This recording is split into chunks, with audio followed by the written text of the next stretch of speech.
It is Burgundy and Gold Game Day Live. We're going to carry you right into the post-game show as well. Toby Altizer with Doc Walker. Tell you what, Doc, this game's been a shootout. Oh, yeah. Up and down the field, up and down the field. And, you know, I was talking with Danny. I was in for Grant yesterday. We're praying for Grant. He's sick with the flu. So hopefully Washington can pull this off and he won't have missed the biggest game because he can go to Philly or wherever next week. Paulson will never miss the action.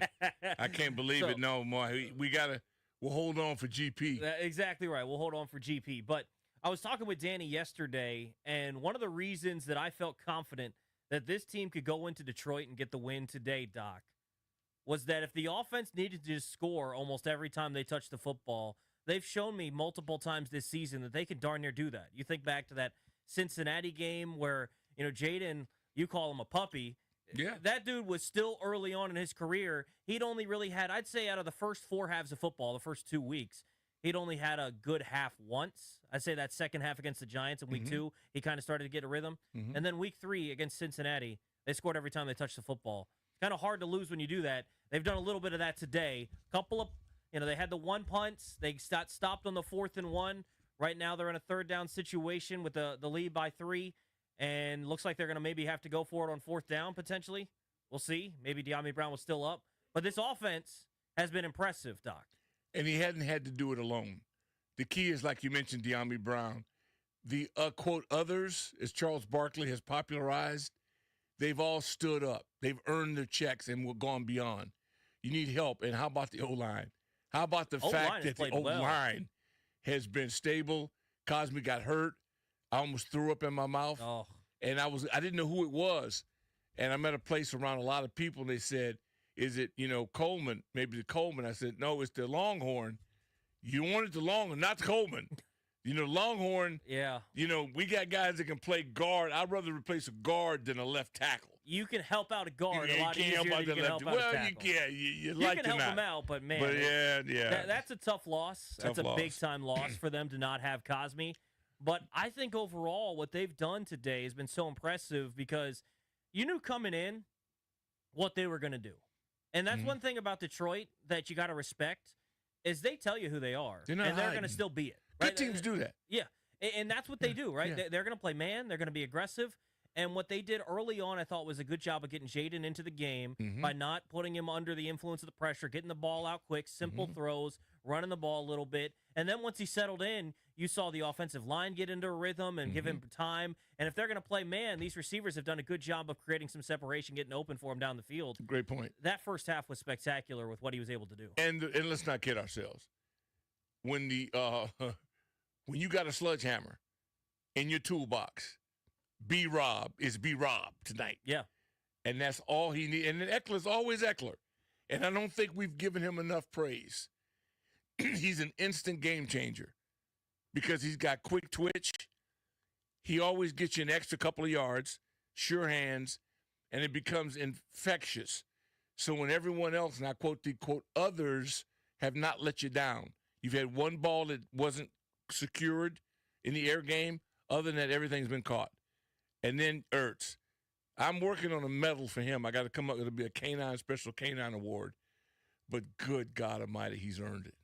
I mean, he's a guy that just we don't give him enough credit because early on in the year and throughout the season, people were giving him a little bit of stuff because it's no yak Zach. He catches the ball, he falls. And he does some of that, right? Yeah. He's an older player. He wants to protect himself. Yeah. I get all that. But in big spots, down the stretch of the season, who's Jaden going to?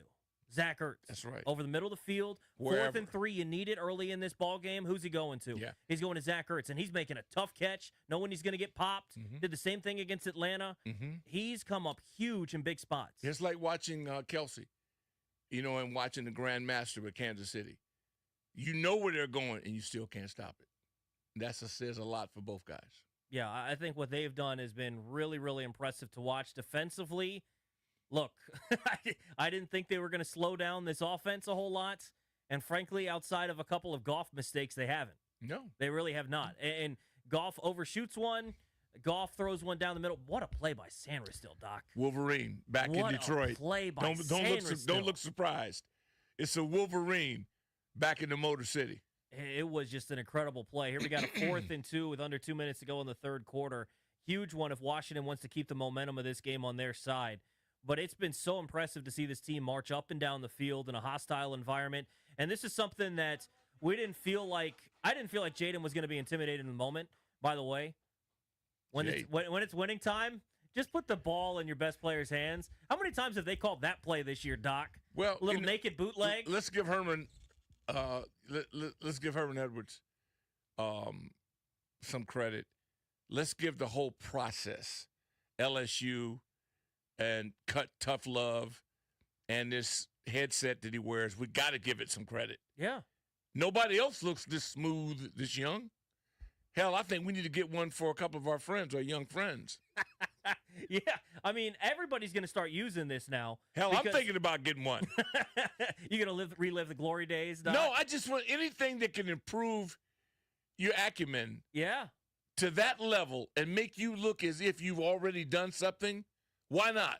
It's worth a try. Well, and it's beautiful because in the game of football, it's almost like a pitcher in baseball, how football is, where a pitcher in baseball can only get so much better because you can only throw so much. You know what I'm saying? Like, if you throw it too much, you get hurt. In football, you can only get hit so much, especially with the new rules and everything in place for player safety and practice and all that. You can only do so much. But when you can get out there virtually, where you're never going to get hit, you don't have to get the whole team together, you're not using up organized practice time, it's all on your own time, and you can go through this stuff. Have you ever put on a VR headset, Doc? Twice. Twice? Yeah, my my father-in-law, Earl Donette, and I'm underwater, and it's so real that with an addictive personality, I knew that if I didn't take it off immediately, I was so into it that I wanted to keep hunting. And it was a big squid, and I was down, and it's so real. It's very real. That I knew then that if I keep this up, it would be like in television baseball when I got into that and couldn't stop till I'd beaten everybody on earth.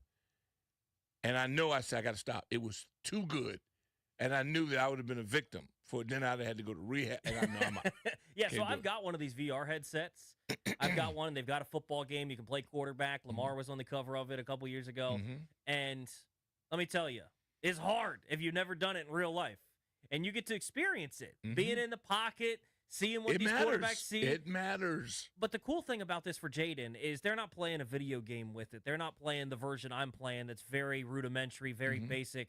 They're playing one where they're plugging in Detroit's coverages. Exactly. They're plugging in Detroit's players with their tendencies. And with this new chip stuff, they're plugging them in with their actual speeds and what they do and their tendencies. And what I've heard that Jaden does is he turns the faders up a little bit so that these guys aren't running their usual speeds. They're running 1.5 times speed. They're running a little bit. So Jaden's seeing all this stuff. He's getting used to them at that. So when he goes out on the actual football field, the game slows down.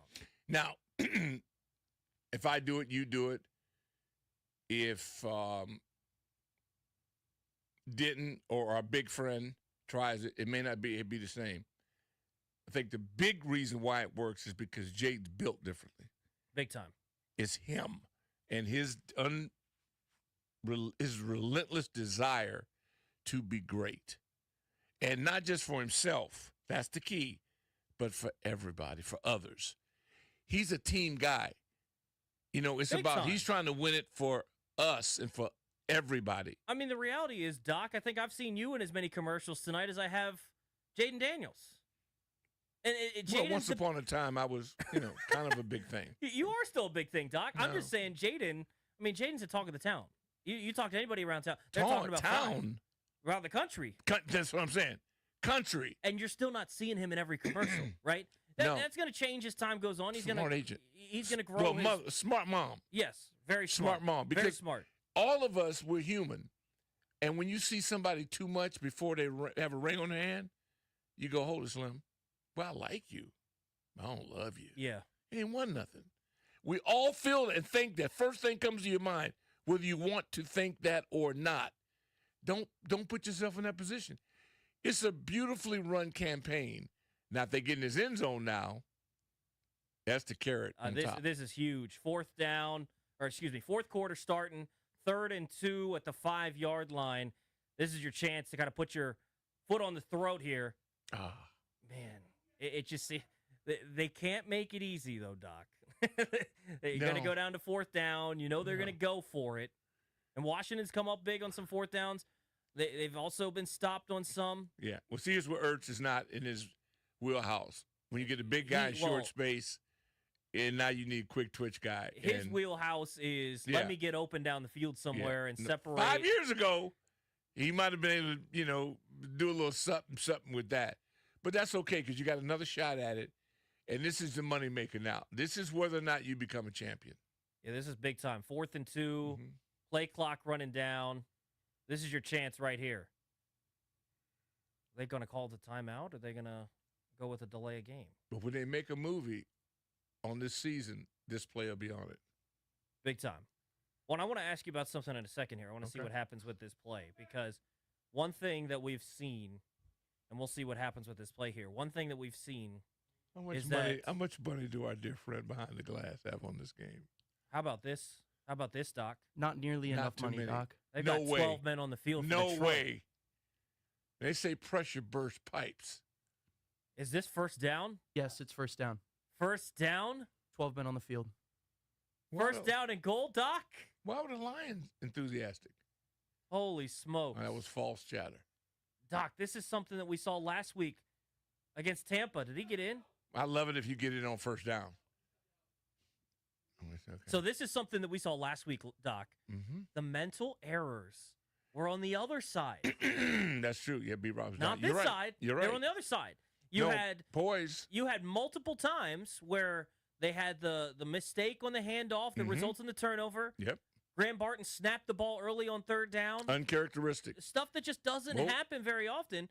Yeah, Al Davis coined the phrase, pride and poise. Touchdown, Washington, Doc. Yeah, pride and poise. Yeah, we need 3 more to wrap this up. Touchdown, Washington. So this is what I wanted to talk to you about. Okay. 53 men on this roster, include the practice squad, 70 dudes. They all have faith because they believe in 5. Oh, absolutely. That's a dangerous thing, Doc. You can tell every single time that these guys make a play, whether it's the offense, whether it's the defense, they're thinking, we've got the guy on our side. And they're looking at Jared Goff on the other side. They're looking at all these guys on the other side. They're great players. There's no doubt about it. They're not taking anything away from them. But we've got the dude.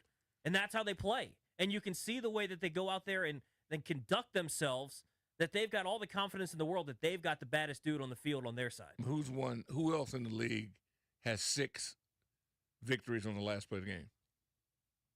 Not many. None. None. None. None. So, and also the thing is about you've got caveman, 2 cavemen, 2 Neanderthals. Let me rephrase that. 2 Neanderthals on the field. And neither guy will voice it, but there can only be one real leader. And the winner of this game with these similar philosophies is King Kong. And I guarantee you, Dan Campbell was leading that majority at kickoff. But if he don't win this game, DQ is going to walk out this with the thumbs up. Oh, big time, Doc. And I mean, everything's on the line for Detroit. Yeah. Washington's just beginning, and it's also not over for this ride yet. Who knows? This could go all the way to a parade. We don't know yet. Oh no, you don't. No, but you can't go to the parade if you're not in the championship exactly. game. Right. But this thing's still going for Detroit. Yeah. They're probably going to lose both their coordinators. Everything was riding on this. You're the 1 seed. You can finally host an NFC championship game, which you've never done. There's so much energy in the city. But they're still fine. Yeah, they're fine. They're fine. Because they'll come back, you'll get healthy. You get healthy, you recalibrate, and they'll be fine. Because they've been down so long. You think we've been down for your lifetime. Oh, my gosh. They've been down 2 lifetimes. They'll be fine. You'll see them every year for the rest of for the next 10 years. But I don't care about them, and neither do you really. No. What we care about is that we may not be a flash. This may absolutely be a new standard set here. Well, we're back in the football business. I saw a guy. Let me see if I can find this tweet.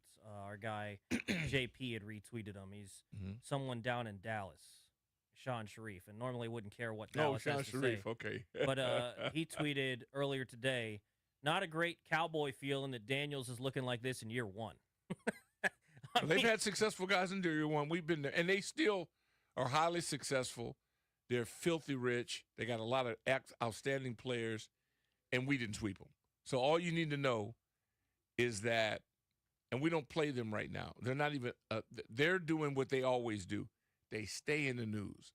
They keep you constantly mentioning them. That's where they're brilliant at. Right now, the hell with them. Let's hit a break, Doc. We'll come back. We'll break it all down. 38-28, Washington with the lead. 13:29 to go. Washington kicking off. Detroit going to get the ball back. Can the defense come up with a stop? If they come up with a stop here, Doc. Or turnover. I don't want to stop. Turnover. I want a turnover. We could be talking about some good stuff. We'll hit a break here. You're listening to Burgundy and Gold Game Day Live. We're presented by Root.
Doc, I think you were calling for something there. I think you were begging for not just the stop, Doc. I think you were asking for a little bit more. Yeah, no, I'm greedy. And I realize, and I'm also fearful of the Lions, and I would never disrespect them. Goff is deadly. They are loaded as a team with a lot of pride offensively, and I want to beat them by 30 points. Then that's the only way I'll feel comfortable. Doc, you were talking about Goff. It wasn't Goff that threw the pick. Jameson Williams, hey man, those trick plays are cute when they work. Well, yeah, but I'm not a. It's great when it works. Oh no! Here's your chance to go win the ball game, though. You got the ball back. Eckler breaks off a huge run. Just under 12 minutes to go. You're in the scoring zone again. You're already hopefully in field goal range, up by 10. Beautiful run by Eckler here. And by the way, I wanted to play this for my guy, Grant Paulson. Oh, lay it off GP, man. I'll GP play this is for my guy, Grant. trying to get healthy. We got it? Working on it. All right, we're working on it. Okay, GP, man. Don't do that to GP, man. I love Grant. I do, Everyone too. knows I love Grant. do, too. I'm a big fan. And I can't wait for when he and Danny, when they have Eckler on. It's one of my favorite listens all week. And Eckler, I mean, to that head trauma thing is vicious. Big time. But you can't tell it. He doesn't play like he's ever had it. Look how he's playing. He doesn't play like he's ever had a headache. Look how he's playing. He's out there balling. And something I find funny, Doc, is that do you know who performed at halftime of this game? Well, I heard because I was listening to the Rooster, and they were practicing while he was trying to do a show, and it was hilarious because they were playing over him. So it would be unfair for me. So what's better, LiAngelo Ball performing at halftime, or the Rooster hosting a radio show from the Ford Field press box? Well, I got to always go with my boy Rooster, man, because one thing about Rooster, they couldn't drown him out. You definitely can. You couldn't drown him out. You definitely can. Well, the reason I bring it up, Doc, is LiAngelo Ball was performing because I'm guessing that the most famous rapper from Detroit, Eminem, was being saved for the NFC Championship game. I don't know that he's going to be performing. I don't know that he's going to be performing. Well, it ain't over yet. It ain't over yet. No, and it's not, because they are dynamic.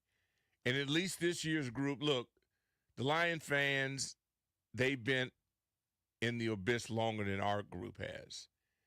And I'm not mocking them. They're a loyal group, and you're right, it's not over yet. But if we hit this end zone with 7, it's going to be close. I mean, this is where you've got to finish this game. This is winning. They talk about winning time moments. It ain't always just a one-score game where you got to go down there and finish it. No. This offense, we've seen, can strike in a hurry. Mm-hmm. So until the clock hits triple zeros, it ain't over, because this offense can score quick. Plus, and we're measuring fast. ourselves. True. This ain't over. This is not the Super Bowl. No. You got another. If you get through this, you got a better opponent that's not injury laden, that is waiting. So this is why the game is so beautiful. But you've got this kid 8 and 5, and you've got, oh man, this is beautiful to see. Well, and Jaden had a play earlier on this drive as they're going to try to take a larger than 10-point lead, potentially make this a 3-possession game. Mm-hmm. I mean, he's just bobbing and weaving, somehow getting through and picks up the first down. I mean, it looks like a 5-yard run in the box score, but if you didn't watch the play, mm-hmm. he's bobbing and weaving, making 4 and 5 guys miss, twisting so he can get a couple extra yards. It's just been impressive to watch this whole game, Doc, where this offense, you knew going into this game it was going to be really dependent on them. And you got to give credit to the defensive side, Doc, where when the plays have been there, mm-hmm. they've given up some big ones. I mean, when you first walked in, bend don't break. You were talking about the disappointment of that end around to Jameson Williams that really went for the pissed me off. That stuff was frustrating, but they've had a couple of opportunities today, and they've came up big and came up with the ball in those opportunities, and that's huge. That's the difference in this ball game right now. 10 points. Yeah. You got a pick 6 on one of those. Yeah. You got the ball now. You come up with a fumble recovery. That's the difference in the game right now. Well, protection's everything. It's everything. And if you protect a talented athlete, your chances increase. It's about pressure. Pressure the other guy so who breaks. Detroit broke. Because if you fumble, if you throw picks under pressure, you broke. Here's a big chance here. You got the ball at the 13, 3rd and 2. Oh.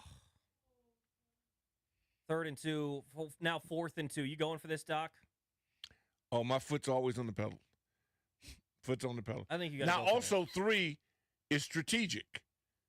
Because at this point, when you start looking at the score, you say to yourself, that 3 is strategic. It makes it a 2-touchdown game versus a touchdown and a field goal for sure. Yeah, so that's strategic. I'm going for it, Doc. Yeah, There's a chance to go win the ball game. Yeah. If you go up 17 with 8 minutes to go, Yeah. your chances of losing are slim. Yeah. So here's their chance, 4th and 2. They got to come up with it. Doc. I know. This team, every And here's the deal. time. And they went to your primary guy. Oh, my God. That's when you say, go home with your bad self. Oh, my goodness. Every time there's a big spot for this team. Yeah. To They their come up with primary it. guy. I don't. And got beat off the line of scrimmage. Right tackle got smoked. And you still, because he got quick release, gets it done. Scary Terry, wide open, all hands, move the chains. I mean, this is coming up with a play every time they need one. Credit Doc. you. Credit you. I wimped because I was going to take 3 and just put poison on it. You went for the jugular. Well, because you punched this in here, which we'll see. They've had some struggles in the red zone. I think he's in, Doc. That was a smart move. Lay on that ball, Wiley. Doc, they're about to.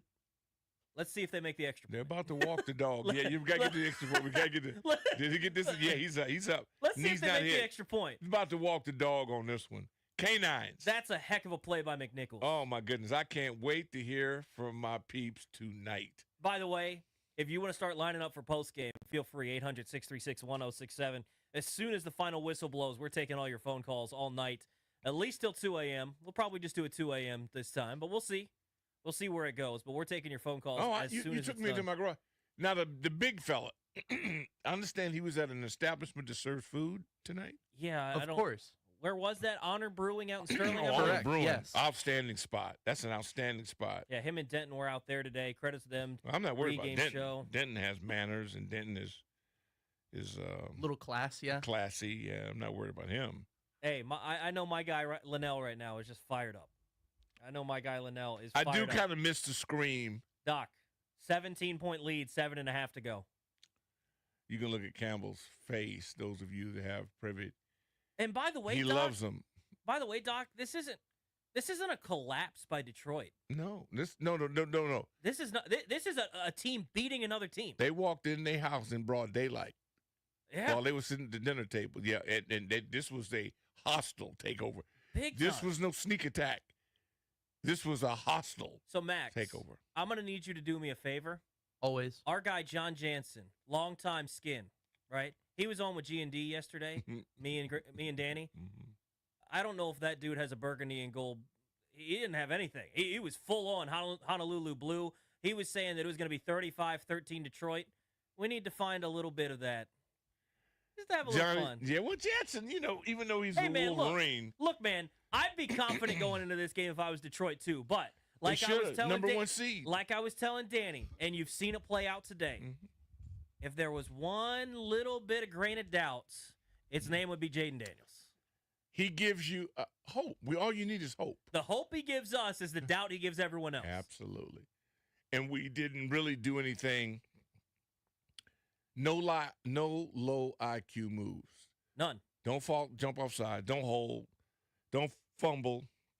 No 10 men on the field. Well, and I think they've only had one spot where you saw the noise or any sort of miscommunication, and that was that 4th and 1, Mm-hmm. and it looked like they were running the pitch to Jaden. B-Rob looked like he was coming in for the tush push. Right. That was a mistake. That was one error. But outside of that, I mean, you've seen Detroit make multiple. We just saw it. Yeah. What was last drive? It was Yeah. 4th and goal or 4th and 2, and they give up the penalty because of 12 men on the field. Yeah. I want to hear Campbell's post game. I want to hear him more than I want to hear DQ because they didn't blow this. They got punched in the face. Big time. And so, and I don't want to hear about stumbling. No. You were staggered. They got staggered. And I want, whether or not we get the credit, nobody cares. And now the question will become, after maybe one more touchdown, then I'll let it go. Then I'll say to myself, who's next? Yeah. And when they start looking down at this film, I don't care who you are, of the two people that are next, you got to ask yourself, now, do you consider this a shoe-in? I sure hope not. No. Yeah, I sure hope not. Well, and I tell you what, Doc, I mean, this is going to be a huge, if they can hold on here, this is going to be huge because last week they essentially didn't get, it's the playoffs, you don't really get a day off, but they got nothing. They were right into it. They got it one less day while playing on Sunday night and getting back late Monday morning, right? Like, they were right into it, get ready to roll. They'll have Saturday. Hopefully you get Cosme, some of these guys healthy as the season rolls on. I mean, this has just been such an incredible performance because this feels like, this team continues to grow. This team is not the same team that you saw in week 1. This isn't the same team you saw in week 2. This team has grown up. And look, Doc, if you said that you were going to hold Detroit to 28 halfway through the fourth quarter, I think most people would sign up for that. And you say that you're going to come up with 3 turnovers, they're definitely going to sign up for it. This has been an impressive performance. The defense last week, it did what it needed. It wasn't spectacular, but it did what it needed. I think you can say the same thing about today's defense. Well, I mean, we've got a little over 7 minutes to go in this ball game, and we're not too far from putting the 50 spot on the Lions. I'm telling you, I never imagined that. And I hope to hear from the Wolverine, Brian Carpenter, tonight on Postgame, because I need his assessment. He talked about Stanford still a lot, with Michigan. And when you get Nick Saban Telling you, yeah. saying that about an opponent, Pound for pound, the best player in the draft. player in the draft. Yeah. Come on, man. So, our people, and it's good that it's the front office. Our program now is layered with competence. It's built how it's supposed to be built, yeah, Doc. Yeah, but it wasn't. And the first time in my life it's built like that. I know. First time in my life. And I don't think it's any shock that this is the first time I'm going to see him win a playoff game I remember, and potentially 2 going to an NFC Championship game. I don't think it's shocker at all. Let's take a break. When we come back, we'll continue rolling with Burgundy and Gold Game Day Live. We'll transition into the post-game show as soon as this one's over. Washington with a 17-point lead, 45-28 with 6.5 to go. We'll get you updated when we come back. You're listening to Burgundy and Gold Game Day Live, presented by Rude.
Welcome back. It is Burgundy and Gold Game Day Live, presented by Rude, Toby Altizer, and Doc Walker. The Commanders with a 45-31 lead with 5 minutes to go, 5 minutes away from going to the NFC Championship game for the first time since the 1991 season.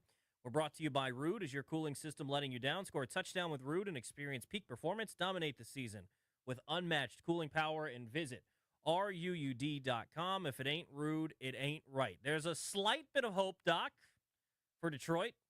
45-31. Down by 14, two-possession game. They still got all 3 timeouts, so there's still potential here. Looks like Detroit's going to go for the onside kick, and doesn't look like they came up with it. Maybe they did. All right, they went with Washington. It looks like Ertz came up with it, Doc. Lions. That's what it looks like when your season and your dreams are dwindling. You want to see max effort? Doc, this team looks a lot like both teams look very similar to each other. The way that they play, The way they're taught. the grit that they play with, Yeah. the way that it doesn't matter what point in the season, what point in the game. This could have been a week 3 game. It looked the exact same way. Indoctrination. These guys just play so hard. Yeah. And I think what you get here is you get both sides, right? Where you look at Detroit's side, and they're the higher profile one so far, right? They've been in the system longer. Yeah, and they're the higher profile where people know them because they've been there. They've been building this thing. But I think Dan Quinn does a lot of the same stuff Dan Campbell does, right? Mhm. In the way that he galvanizes these guys, the way that they believe, the way that they fight nonstop. I think you look at the other side with, Cliff Kingsbury and Ben Johnson. Everything's kind of on them, right?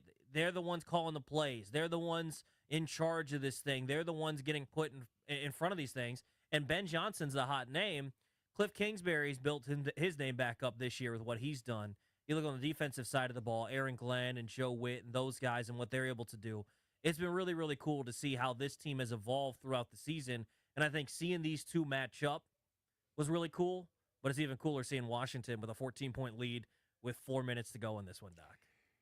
For a team sport, it's been really good for society to get an in-depth look at what team dynamics really look like and how when you have a defensive-minded head coach and now this narrative that we're going to be separated from your offensive guy. Yeah, okay, but we're developing his replacement every day. And that's what people have to understand. Philadelphia has done it. They've been ravaged. All the good teams lose their assistants, but they don't lose their position in the rankings. And we got to get used to it. It's a gesture that you've arrived. You know what we had in the past? Nobody wanted anybody we had. And that's the sign you should know you're going in the wrong direction. Well, not only did people not want what we had, no one wanted to come here either, Doc. Nobody, no. No one wanted to come here. No, I know. And it's, again, a credit to what they've done here. Well, I want to go back to what you talked about with the front office. Mm-hmm. How big has this front office been? Because Ron said last year they can send him his ring if they were to win, which no one thought was a possibility, but they're still playing. This team ain't Ron's team. There's no one left from Ron's team, darn near. I mean, he had, a 53-man roster. They overturned over half of it. And the guys making plays tonight, Doc, yes, some of them are Ron guys, like Diami and whatnot, but Jaden Daniels has been the MVP. There might be 2 guys left on his team, on the team. Exactly. Jaden Daniels, draft pick. Mikey Samra still, 2 picks tonight, draft pick. Brandon Coleman. I think people forget about Brandon Coleman. I'm glad you brought him up last week. Brandon Coleman, rookie left tackle. With maybe the hardest assignment, yes, other than quarterback, on the team. Big time. Have you heard his name mentioned? A couple times this year. And that's when he was coming off injury. You were concerned about his health. No, man, this is a godsend. And it just keeps on playing the bait. They just keep on playing the hits. That Bates, is John I'm Bates. so happy. He's been so close to making a big play. He blocks like a convict. I love the way he hits people. He's so physical. And I'm glad he got to reward the air game because I love this dude. Want him on every team I'm around because he's a punisher. Look at Coleman. Look at his base. I love this. Left tackle. That's so good. If you're on the screen, that's picture. That looked like George Stark back in the day, man. Athletic freak. Hands and feet. I love, too, did you see the stat that they threw up there a couple minutes ago saying that Jaden Daniels is the first ever rookie quarterback with multiple 300-plus total yard games in the playoffs? Doesn't surprise me. I mean, it's just been so impressive what he's been able to do. And in the first half, it was a lot of it with his arm. Yeah, he's described as a runner. He's really not, per se, runner. He's a quarterback who has the ability to run and can kill you from the pocket, or he can roll out and get you.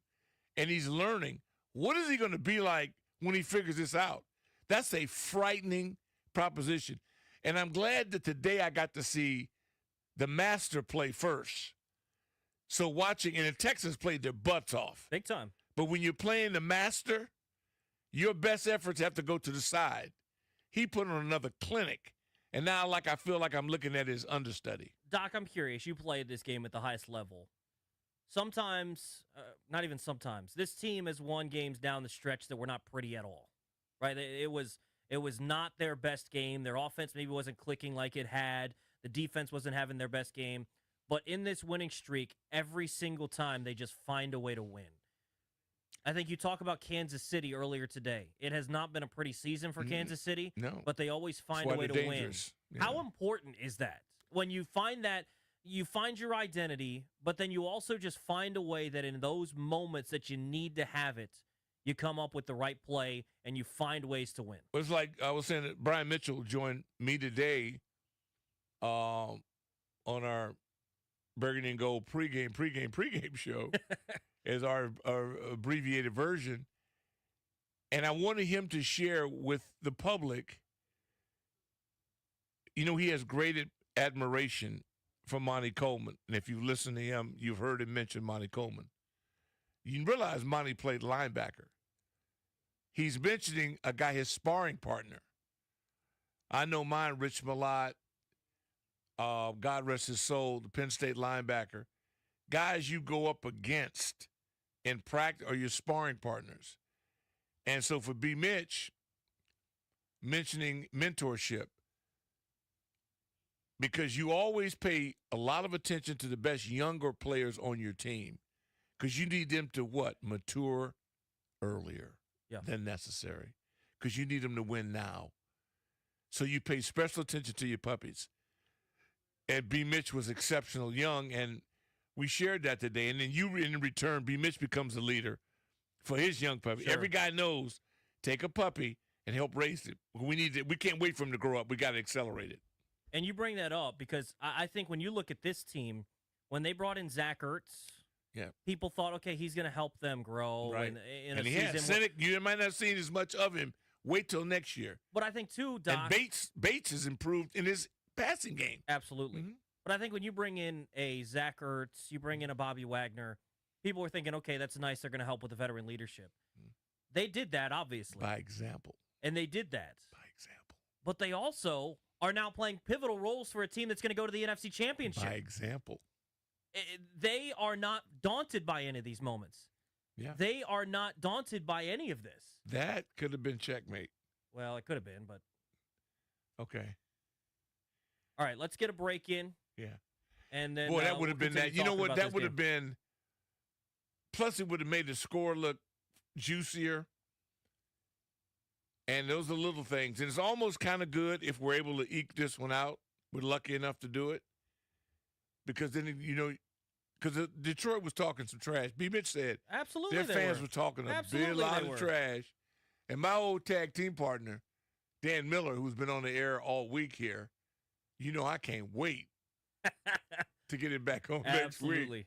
Oh, he's going to be devastated. All right, let's hit a break. When we come back, we'll continue talking about the game as it winds down here. Just 2.5 to go. You're listening to Burgundy Gold Game Day live on The Fan. Hoorah.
Doc, for the first time since 1991, the Washington franchise is going to the NFC Championship game as they win 45-31 over the Detroit Lions.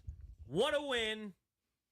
Jaden Daniels' rookie season rolls on because Washington is playing another game next week in either Philly or LA for the NFC Championship game. It's awesome. I'd like to feel like I was pumped. I'm amazing. I'm relaxed because I'm not shocked watching the game. Exactly. I'm not if I hadn't watched it and you'd have just put the score up for me, I'd have go, well, what happened? Having watched it and watched Scary and watched the offensive line, and let me get a Fab Five some props. The return of B-Rob, the offensive line, Eckler, just guys off the top of my mind, a collective team win. And the beautiful part about it is that it wasn't perfect. They can even be better. And that's frightening because they're going to need to be. And that's a part of the process. They could actually be better. And I'm sitting here going, nobody deserves it more than we do as a fan base. And I'm really proud. I'm happy for you. I'm happy for the other big guy. And but for you young people have never seen any success, you deserve it. And I am really happy that we haven't done anything. This is doing something. We haven't gotten to where we need to go, but we're one step closer. This has been incredible. This has been such a fun season, and it's continuing to roll on because this team is never out of it with Jaden. And you went into an incredibly tough environment at Ford Field tonight where everything's stacked against you. You're facing the number one seed. You're facing one of the best offenses, not just in the league, but in the history of this league. This has been a spectacular offense. And not only did you go there and squeak out a victory, did you just barely find a way? You won this game. You won this game. You didn't just barely squeak by and find a way. You won this ball game. An incredible win for Washington. 800-636-1067. You want to hop in. Toby Altizer, Doc Walker with you here on the Burgundy and Gold postgame show. We're brought to you by Rude. Is your cooling system letting you down? Score a touchdown with Rude and experience peak performance. Dominate the season with unmatched cooling power and visit RUUD.com. If it ain't Rude, it ain't right. Doc, want to read you a couple of numbers, and then we'll start with some phone calls. I'm sure we're going to be packed all night. Take a quick look at the box score. Listen to this. Jaden Daniels tonight, 22 of 31, 299 yards, 2 touchdowns, no picks. Check this out, Doc. You talked about the Fab Five up front. No sacks. 0 sacks. There have been no run game in Washington outside of Jaden for quite some time. How about this? Brian Robinson returning to his old self. 15 carries, 77 yards, and 2 touchdowns. Jaden Daniels with 51 yards on the ground. Eckler with 47 yards on the ground. 42 carries for the team, 182 yards, and 3 touchdowns. That's the team that we hadn't seen in a long time. De'Ami Brown, 6 catches for 98 yards. Terry McLaurin, 4 for 87 and a touchdown on that beautiful screen play where he split the 2 blockers and took it to the house for 58 yards. What a game tonight. Mikey Sanders still with 2 interceptions. Quan Martin with a pick 6. Jeremy Chin with a pick to seal the game. What a night for this team in Detroit, Doc. What a night. Team effort, team victory, team success. And they've been talking about the team. So it's only fitting that all 3 facets contributed. And let me give out a shout out to Burgundy and Gold Nation that traveled. We had several callers today en route to Detroit on their way to go through that pilgrimage. Brian Mitchell, B. Mitch, joined me earlier today at noon, 12:30 to be exact. Said how he was harassed on one of the planes by Lion fans. And, of course, he gave him the middle finger salute. Not B. Mitch. Oh, of course. Oh, yeah. Exactly, B. Mitch.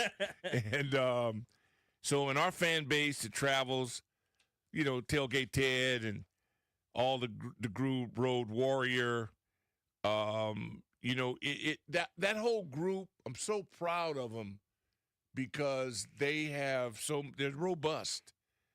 They're such a symbol. Chief Z.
I've said it for years.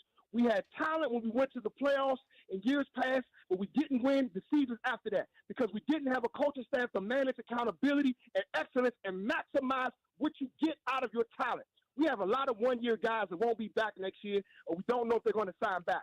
But we built a team that has a winning organization mindset. So that is what you build on. That is what Joe Gibbs did in 1981. That is what Bill Walsh did in 1981. That is what Jimmy Dawson did in 1991. That is what Chuck Noll did in the early 1970s, all the way through the 1970s. That's what excellent organizations do, and I am happy about it. Good night. All right, Coach. Man. This team is 60 minutes away from going to the Super Bowl. This team is 60 minutes away from playing for Lombardi. And year one of a rebuild, by the way. And year one. And I'm so glad that everyone that has been on these airwaves has said the same thing. We can talk about how special this season is when it's over. It ain't over, Doc. The worst loss to me in all of sports is not the Super Bowl. Lost one of those. It's the championship game. Because then you don't get to live the week of the Super Bowl experience. Well, they're 60 minutes away from experiencing that. And I will say this, and it doesn't matter where it's at, and I know that little moniker that we tend to, I don't know if I thought, I said I need to carry this with me, because what started off being mocked and, laughed at a little bit, it's not so funny once you start pulling it off. I think I left it in the car. And I was going to bring it in for your large friend to see, and that really thing is, and we've mocked it, but any place, anywhere, anytime. And I'm looking at Dan Campbell. Now, this is why this is a crushing blow to another Neanderthal, because one of your own came in. Mm-hmm. On your turf, with the rest of the squad. Now, your defense has been wrecked, and we understand that. That's why I can't wait to see the rematch. I can't wait till next year. Well, I hope they meet again, and hopefully they will, because I want to see both of them in full strength. They deserve that. And I don't feel bad for Detroit, because from where they've been, they're so they've covered so much ground. They were the epitome of stupidity in terms of an organization. Yeah, big time. They were the Class A example. They now are a Class A example of what you can do when you don't listen to anybody else. And you listen to people within your building. You do it the way players understand it. They got so many ex-players and people have NFL experience. They'll be fine. But I guarantee you who they'll be pulling for with the people that are left in this thing. No doubt in my mind. No doubt in my mind. I mean, no one wants to run into this dude right now. No one wants to run into this team right now. It's a special season. It keeps rolling on. 800-636-1067. Mm-hmm. Washington is going to the NFC Championship game for the first time since 1991. Let's get out to Jonesy. Jonesy, what's going on? K9. Hey, keep on the K9. We going, baby. We going. We pulled it off. Now, Toby, I heard you say you sat up under a raggedy owner, which was a Joe, and a bunch of Jimmys that was general managers. I came up with Bobby Buffett and Charlie Casserly. Winning guys.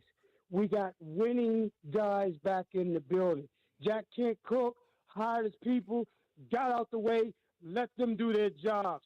We got a guy who's from here in Josh Harris and Josh Harris Group, Magic, boom, did the same thing. Hey, the model should never change.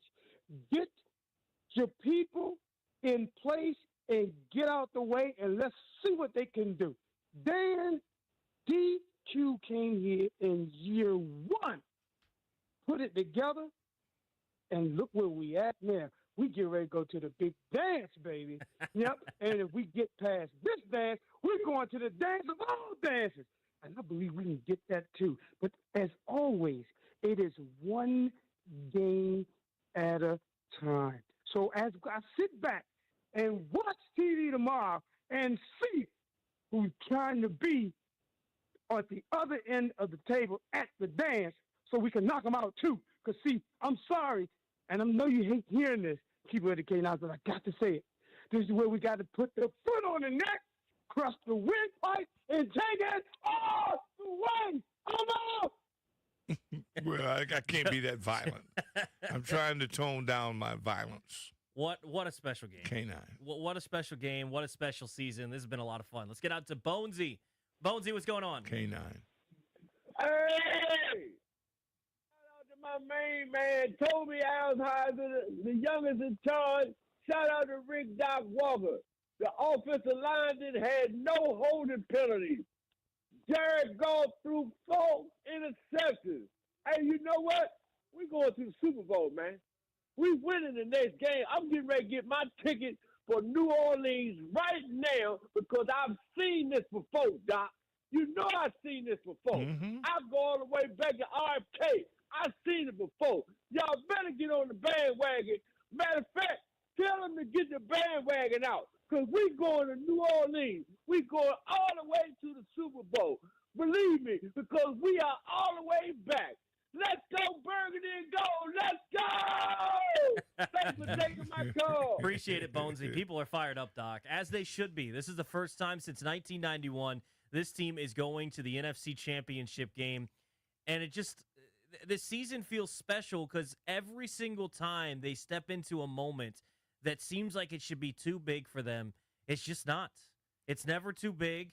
And the big reason why, Doc, is they showed a clip of Jaden sitting on the sideline, and even Kevin Burkhardt's like, does anything rattle this guy? They just put up 31 in the first half on one of the best teams in the NFL, and it seems like it's no big deal. You know, and I think that imagine being a freshman and your head coach the New York Jets in the NFL. I just think you got to look back as opposed to that freshman coach who had coached in high school. What he has been through, most guys haven't. And then you go through a freshman at Arizona State, they're not you at LSU. And you pass that test, and to be coached hard. I believe in hard. I mean, guys that are coached in a militaristic form and survive it. Don't take it personal. He doesn't. I mean, this guy's been tested in every single way. And I want to know what raises his heart rate, Doc, because we've seen him have the ball with 10 seconds left, down by a touchdown, needing to score, and him throw a touchdown against Philly. Yeah. We've seen him get the ball first in overtime against Atlanta with a chance to clinch it. And what does he do? He drives him right down there, makes the plays necessary. This dude never seems rattled. He's going to his first NFC championship in his rookie season. You know, we hear this all the time. He doesn't act like a rookie. He doesn't play like a rookie. This dude embodies it. Because I've seen dudes that have been in the league 5 and 6, 7 years that don't play with the composure this guy plays with.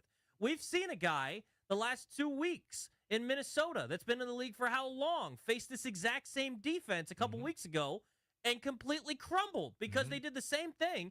And by the way, in Minnesota, they got Jettis, one of the best receivers in the league. They've got Jordan Addison. They've got T.J. Hawkinson. They've got all this stuff. Jaden doesn't have all that stuff. No, their skilled people may be better than ours, but our O-line today was better than their O-line today was then. Spectacular. Yeah, 100%. And that's what Johnson, I think that if we don't credit our offensive line coaches for what they did just a week removed from where they were ordinary, then we need our ass kicked.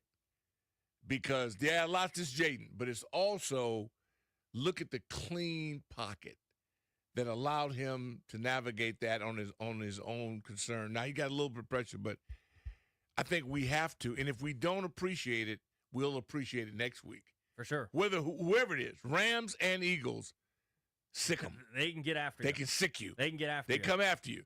And I'm going to tell you what, I know we praise the Eagles. Rams, some young dogs. Big time. I mean, I'd almost prefer the Eagles because of the way they go about their business. They almost act as if they've already done it. Yeah, but you also know the Eagles, right? Yeah, but there's a sense of arrogance with them. Like, yeah, we were in it 2 years ago. Yeah, we know who we are. Rams, hungry. Yeah. Savage. The way they played Minnesota was like, that's how I want us to look. They devoured that poor boy from SC. Mm-hmm. They tried to murder him in a game.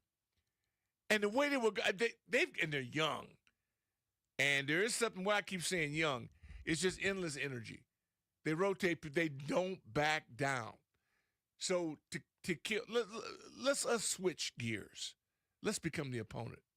How you stop JD5? Yeah. You say hit him, he's been hit. Chase him, he's been chased.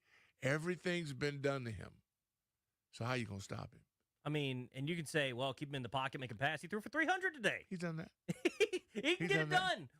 And by the way, Brady brought this up on the broadcast. You can get a guy unblocked, and he still runs for a first down. That's my point. I don't know how you stop him. That's my point. I don't know how you stop. See, so that's the point about it is that they're going to be up worrying about him. And again, I want to go through the sick bay. I want to see who we got, what's going on. Be honest, I haven't seen one play yet of the game again for the second time. I'm so proud of Badass and the 5-5. I mean, they won't get a lot of pub. But we watched Detroit devour Minnesota. Oh, big time. I mean, after Minnesota. Remember the bubbly shower that they gave the Trojan just 3 weeks ago when he came in and they killed somebody. And Minnesota's really good. He was seeing those ghosts like he was in New York.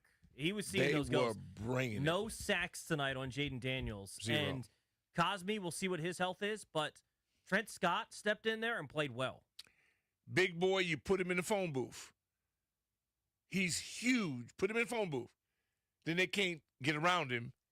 He should be able to fill up a phone booth. Who you going to get through him? Yeah. Now, again, I don't like to speak without watch. I want to go back and really watch and see. Everybody that made that team, you should be able to win a game with them, or that's your Big fault. time. I don't believe in this. Well, we lost our starter. Well, then your assistant coach needs to be bullwhipped. Your job is to develop people all year. By the time we're at the end of the year, you've had all training camp. He's been in our program the whole year. He can't play? That's on you. I need to replace you. What the hell you think we're doing here? Running a daycare? That's what happened with them clowns that we got rid of. Yeah. Yeah. No. 800-636-1067. You want to hop in on the MGM National Harbor listener lines. Let's get out to KP in Dallas. KP, what's up? First of all, I want to say I am very fortunate and very blessed to be sitting next to a former Redskinette cheerleader, class of 89-90. We both are from the Dallas area. All right. We grew up here. We are in the Dallas Cowboys television market. Good deal. You have no idea how hard it has been to support this dysfunctional team being so close to the Dallas Cowboy television market. And to see the dysfunction that's going on with the Dallas Cowboys, and to have Dan Quinn, a former Dallas Cowboy defensive coordinator, turn this team around in 1 year, it is glorious. It is a blessing. We ran some errands today, and we were decked out in our Redskin gear. We got comments from folks out in the public. And I want to thank JP for turning me on to Angels Envy Bourbon, because the second this game kicked off, I was on Angels Envy, because that is a special occasion bourbon.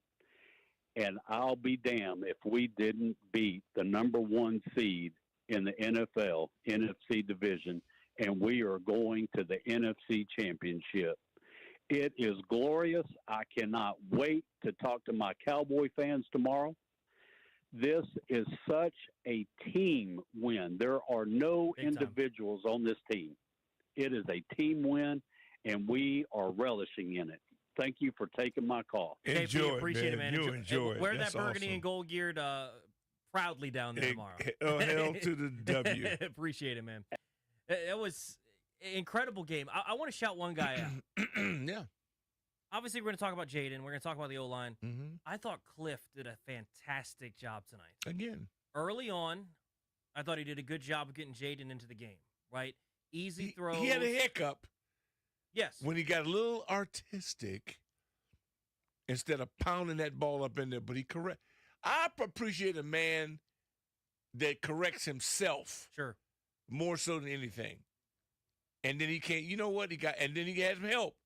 B-Rob. Well, and that's what I wanted to bring up. If you notice, when they started to get the run game going a little bit, it wasn't your typical formation. It looked like the same in front. It looked like the Tennessee Volunteers offense. Those wide receivers were darn near standing on the sideline. So they're getting guys out of the box and saying, if we can't run with nobody in the box, we're not going to run it. And so he found a way to manufacture ways to run the football, which we didn't think they could do, by the way, right? We talked about it all week. We said they haven't run the ball. They haven't been able to. At some point, you just move on from it. And Cliff said, we've got to find a way. And if the way is that we take the receivers completely off the field to do it, then that's what we'll do. Smart assessment on your part. I was not able to see that in game. I mean, these dudes in a crowd. See, that's the thing about when you watch a game in a crowded area, you can't. I didn't see it that way. I saw him get a little artistic when I wanted him to run. Then I saw him make the corrections from it. I love the dude being able to, first of all, he's a man's man. He accepted the fact that, you know what, I had the chance to do it my way, and it didn't work out. Yeah. A guy I entrusted, basically, kid betrayed him because he gave him autonomy, he gave him trust, and the guy wouldn't study. And it made Cliff look bad, made all of them. Cliff went out like on his own retreat, not like ayahuasca and going to get high.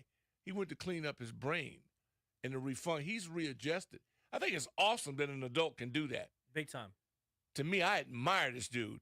Then he comes back and he sets this thing up with an infant. But even more importantly, what he's done to impress me is Marcus Mariota. Because honestly, if Jaden had a turned ankle today, I feel just as confident with Mariota. And to me, that's his genius. What he showed me and Marcus coming in there, cleaning that up, cloning in his own way, rebuilding his athletic arrogance that allows him to retrace his steps in the past is beyond brilliance. And being able to manipulate this offense through a few injuries, Cliff Kingsbury right now is balling. He's balling. Now, does that transfer without this whole group? Of course it doesn't. But he's going to have to throw his name in the hat and see if he wants to try to attempt it to recreate it on his own pattern. That's up to him. But either way, this won't be forgotten. So on the year, because you talk about guys stepping up, having guys ready to go. You talk about Marcus. Absolutely. How about this guy? De'Ami Brown. On the season, Doc. 30 catches for 308 yards and 1 touchdown. Not impressive. He was out there. He didn't make a huge impact during the season. These last 2 games, Doc, 11 catches for 187 yards and a touchdown. Impactful. Huge. This is do or die. Everybody steps up. How many drops were there tonight? Not many. I don't remember one. I don't remember. So that's my point. What I'm giving Cliff and that whole staff, when I say Cliff, don't get me wrong, Cliff and his staff, because Cliff's responsible for the staff. And they brought in a good staff, too. They got an all-star staff. So that's the thing when you accept these jobs. If I'm Cliff and I could get a gig and take them all with me, sign me up. You can't. Can't do that. Now you got to hope that and they're layering, but because there's people in this staff that I'm sure he'd be able to take that would want to be given a raise and move on. But all coaches' staffs are doing that. They're layering and going. I remember all the smirks we got when we took the Giants offensive line coach, Johnson. Everybody, wait, they got the bomb. Really? He's been incredibly gifted in what he's been able to pull off with a baby 2-position player at TCU, at guard predominantly, at left tackle without undescribed, not what the, quote, ideal left tackle looks like. So what? He's athletic. He's a freak. He's been nicked. And usually young kids get nicked and it kills them. Not Coleman. Nick fought through it. And I think even more so, if Trent grades out well tonight and he gets another guy to come back in the midst of injury and not hurt them but help them, man, Allegretti, what he has done with this line this year, I hope they're able to celebrate this, man, with a ring. Because it's a job that nobody's going to give him a lot of credit for it. But you know, because JD, he's not a Statue of Liberty. He enhances it. But it's not like he's running all the time. No, when he needs to. He does what he needs to. They're blocking, man. And I'll tell you what, it's like, I don't believe it. I know they added another game, so the numbers still freak me out, but I kept going ahead and add another game. The number seems crazy. How many games they've already won? I keep saying they Unreal. Add another game. So what? Well, Doc, they can keep adding games because they're still rolling. Still winning. They're into the NFC Championship, and we'll get back to the phones in just a second. You know what you're laying out reminds me of? I grew up watching VHS tapes of this team and its history. This reminds me of when George Allen said, 40 men together can't lose. Can't lose. Everybody's working together. Everybody is on the same page. Yeah. Everybody. Yeah, those are the films that Dallas Hickman covering kicks here and Pete Wasaki. And because Brig Owens is on that team, that's my favorite team growing up. I, like you at that age, I was watching that team. And then to actually get a chance to play with Charlie, having Brig here in this town, and, you know, Jerry Smith is like a god. And you're meeting all these guys, and, of course, the great guys on that O-line. The over-the-hill gang, which, because George ended up coaching with the Rams, so Myron Patios, a lot of those guys played with the Rams, too. Then came back, George was going. So I was so keened up and knew so much about these guys and how they had camaraderie. And Salty Dog, man, Ron Saul. So when you inherit it, and then when Riggo came back, and to see that a guy that meant so much to the line, and just it's about camaraderie, how they celebrated wins and had songs they sang. They just had things that were quirky, that were different. And with George Allen, there was a whole sense of, it meant so much to him, the culture, about what it meant to wear burgundy and gold, and that rivalry, and all the things that people think are weird or they don't get it. It was everything. He emphasized it. And by the way, Doc, it can be weird outside of the room. If it's not weird inside the room, it doesn't matter. Yeah, and it wasn't. It wasn't. And you bought into it, and they sold you, and they taught you that, so you knew what you were representing. So when you covered a kick here on this team, the Wild Bunch, that's what the special, it was the Wild Bunch. Yeah. Well, just by name alone, do you think you're going to go out there and jog? No. No. You think No. you're going to come by there and check up? You run through everything. Well, and I think Dan Quinn has done a good job of Same embracing the history of this That's franchise, exactly right. When he's showing up to a press conference wearing a Doug Williams shirt. When they had Doug come into the room, everyone's wearing a Doug Williams shirt. And the feather. Embracing the history. Yeah, absolutely. The best thing, and he was subtle. And all you need is one feather. You don't need the whole. He just let you know, I got your back. Yeah. And it meant something to me, and I get it. And doesn't mean it's not all coming back. But it should never be forgotten. Correct. Should never be whisked away as if it didn't exist, because it did, and it does. And I always got a piece of it on me. You can suppress it for your enterprise, but you're not going to suppress that part of my life and what I represented. And there's a part of it for those of us that represented it with such pride. And this is what DQ represents, man. And he did it in warp time. When the last group, 4 years, 4 years, my ass. Doesn't take This 4 guy years did it this 4 time. months.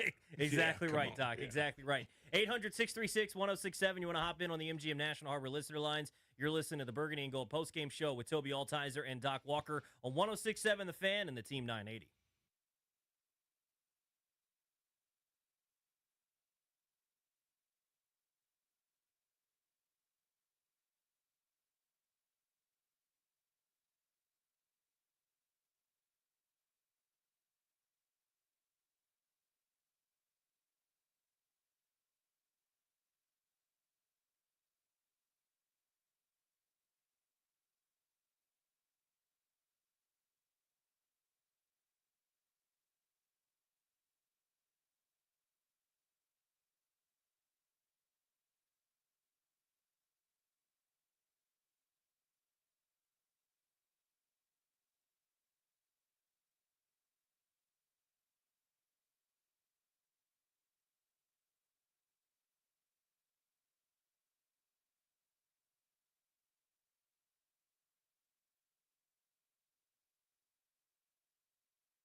Ben Johnson alert.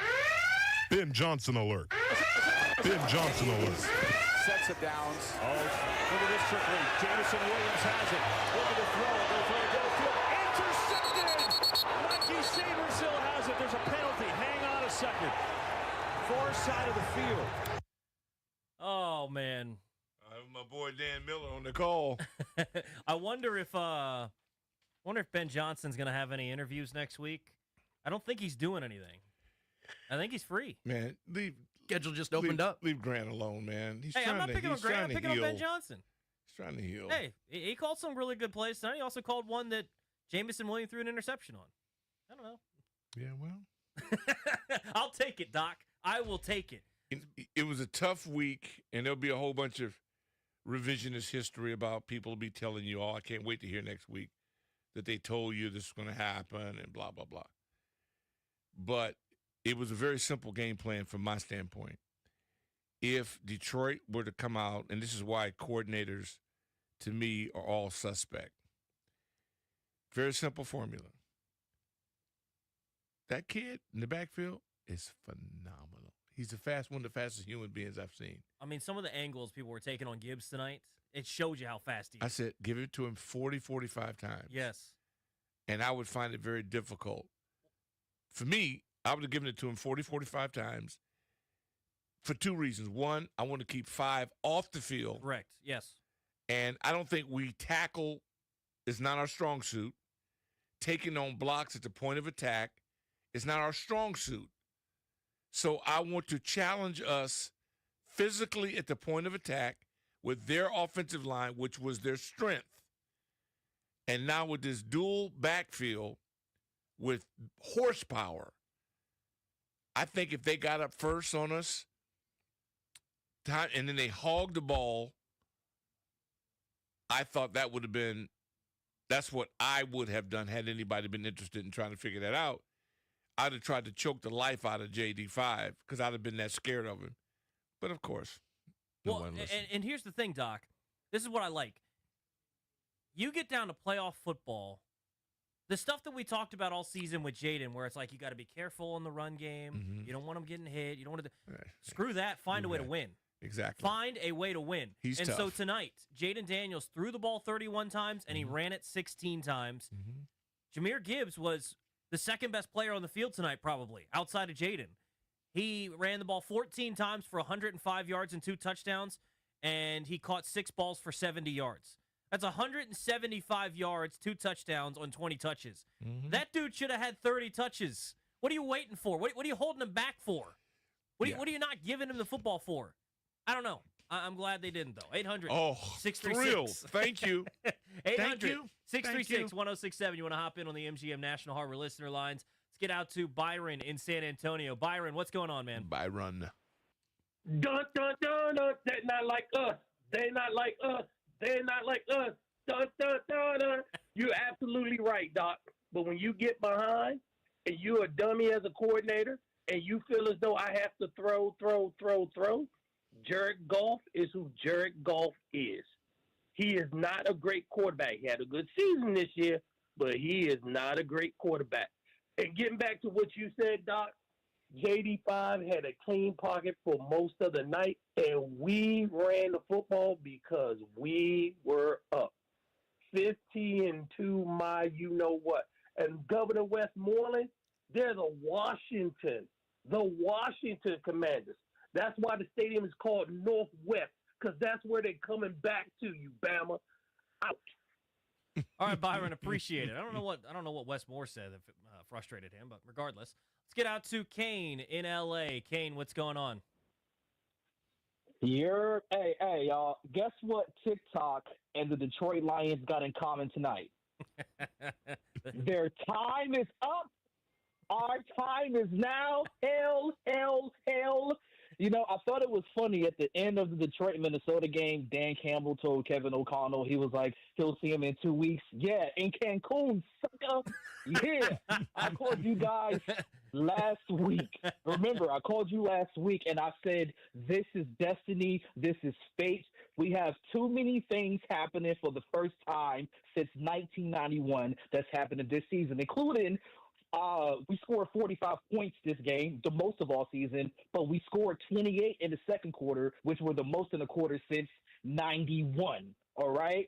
And I'm just like, since the Cleveland game, I felt we were going to the Super Bowl. It was the first time I've ever seen a backup quarterback in the game when Mariota came on for Daniels. And then once we beat Chicago with the Hell Noah, the Miracle in Maryland, I started looking for hotels near the Nolan Superdome because I said we are going. Because this is destiny, guys. This is fate. And how fitting is it that Ben Johnson had to atone for his sins for wasting that private jet fuel and leaving us?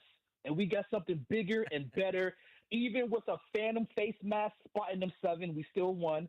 Shout out to Frankie Louvu. That boy is a QB killer. He got Jalen Hurts still thinking he's at Alabama, and then he knocked out Jared Goff, who thought he was in Berkeley, California, back in his college days. Mikey Sandersill, Defensive Rookie of the Year for these playoffs. I hope Stan Cosme is able to come back. Rest in peace, rest in paradise, Chief Z. I wish you would see this, brother, but we're going to do it for you. I'm telling y'all, man, get y'all reservations ready. I hope the Rams win so I can see the game here in L.A. If not, I'll see you guys in New Orleans, man. Let's get it. Appreciate it. Hell to the W. Yeah, I mean, I think it's kind of funny, though, all the storylines and all the stuff, and somehow Washington comes out on top, and everyone's talking about Ben Johnson this, Ben Johnson that. Cliff Kingsbury's going to the NFC Championship. Yeah, I want the broadcaster, Grant Paulson, was in a little spat with the guy to Detroit. I think they had a couple of words, maybe online. I want to follow up on all that. This is the fun part for a day or so for all the trash talkers that took shots at us, which is the fun part, as long as it's in the good spirit. And here's the fun part, Doc. Mm-hmm. You can talk your stuff for a day because we don't even know who they're playing next week yet. Like, that's the whole day, yeah. You can have fun for a day because they'll figure it out tomorrow. And plus who it's they're Saturday playing. night. Yeah. And so I'm thinking about, I mean, tomorrow morning, the Junkies will hit with Victory Monday. No, it's Sunday. So we got to cover. So this is a good day that we'll get a chance to have some fun with this, somewhat of relief. Seeing our people happy on the road, it really is comforting. Just, tonight, to be in a packed area and to see people that have been supporters of the organization for over 20, 25 years. Yeah. And a lot of people, season ticket holders, and they'll all be out at the pub and just embracing, and to have all the stories of all the years and the games. And Billy Bain, my guy, man, the owners of these places, that when it doesn't work or the crowd leaves early because we lost and revenues aren't, you buy all that, you stack all those goods up and you eat it. Back-to-back weeks now, Doc. Playoff football. Been great. And you can hear chants from the Burgundy and Gold fans. Oh, man. I was downtown last week. You going out to MGM. Everywhere you've gone, we had an event down in Northern Virginia today. And, Denton Day and the big guy, they were out there. God knows how much he ate. We should apologize. We should probably go out there and pay something because I know he probably set a record. I'm seeing people tweet this week, Doc, and people, post on Twitter or on Facebook, wherever, saying, I'm wearing my Burgundy and Gold gear. I'm walking around the local grocery store, and people are saying, you ready for Saturday nights? Let's do this thing. We're going on, right? When's the last time that's happened around here? It wasn't last year, I can tell you that much. It hadn't been for a while that you could wear your Burgundy and Gold gear, and the guy walking right next to you wearing the same thing doesn't say more than like, hey, man, what's up? Go Skins. That's about it. That's all you get. Now people are excited to talk to you. And usually this time of the year, Dallas owns this time of the year because they're in the playoffs. And we're looking at draft position. New coach or new players or new facility. It's always a distraction we usually put up with. Now we may actually have the opportunity to do all of it, and all we're focusing on now is the next game. Well, how refreshing, Doc, that this season on our station, on 980, you know what we've talked about? Talked about football, Doc. We've talked about football. Yeah. We're talking about and the NFC Caps. Championship football. And the Caps. And the Caps. Big win over the Pens today. Oh, man. How about that? And that's the thing about it. I watched the other night. It's just winning is contagious. And what do they have? The Caps and the Commanders have in common? A legacy player. Yeah. Somebody that's different. They got an alien. They've had him for a long time. Ovi. Well, and the cool part, Doc, is because the stain on the burgundy and gold is gone. Mm-hmm. Did you see how the Caps showed up today? No. Everybody was wearing Washington Commanders gear. Alex Ovechkin was wearing a Jaden Daniels jersey. Tom Wilson showed up in a Bobby Wagner jersey. It don't surprise me. John Carlson, I think, was wearing Terry McLaurin. But see, that's the center. That's when you know that we're functioning the way it ought to be. We feel that with the Nats. Yeah. I think we're very close to that, especially proximity. But also, most of us growing up have some background in baseball, very few in hockey, because you're just not introduced to the sport. But it's so attractive. It really is for me now, even more so. As football gets safer and safer, I love hockey more and more because it's fast and physical. And the big hits now don't come on Sundays to me. They come when I watch the NHL. Yeah, big time. And it is unbelievable. I'll and tell I you what. even love it when they're 3-on-3, the 4-on-4 opportunity, penalty, the uneven play, because it's faster and more ferocious. There was a big hit tonight after Jared Goff threw a pick. Frankie Louvu, lead blocker on Jared Goff. Yeah. There's a big hit right there. I know it. And it didn't get and it wasn't a flag. It wasn't a flag. It wasn't a flag, but it generated another hit that happened later. See, even if they don't get you, if the guys don't call it and you hit a quarterback, the guy's gonna get you. Guy's gonna get somebody. I tell you what, Doc, Jared Goff was feeling that the rest of the night. It changed him. Absolutely changed him. Yeah, it changed him. And that's the difference with JD5. JD5's taking hits like that. I mean, look at last week. Zion McCollum lit him up on the sideline. But he's kind of used to it. Yeah. And when you're built the way he's built, you've been hit that way a lot in your life. He is wired in a way that's almost like an absorbent. He takes it and absorbs it in a way. I mean, go back to that Atlanta game. How do you get bent backward like that and he just pops up? That Let's go. that affected me. When I saw that, I mean, I don't know how his mom reacted to that one. I was in the stands. But that's like watching that, and everybody around is like, oh, no, here we go again. Yeah, I thought that was the bad one, and I keep thinking, that's why I said to me the most comforting thing, I go into games now, and the first thing is that after all these years, I'm not emotionally affected by anything that happens now because I keep looking for the flag or the next play or something. So when I see the play happens, even if it's a score, I go, it might be called back. Yeah. So I don't react to anything now because I go, that'll be called back, or something went wrong, until I don't react to it until I know it's official. I've been caught too many times off guard, and it just wastes your energy and your emotion. And I wait, and I go, wow, that went no flag? Okay, cool. So we get that. Because just when you think, and this illegal downfield thing now with the RPOs, that thing is driving me nuts. Is it really that big of a factor in the daggone play? Maybe it is.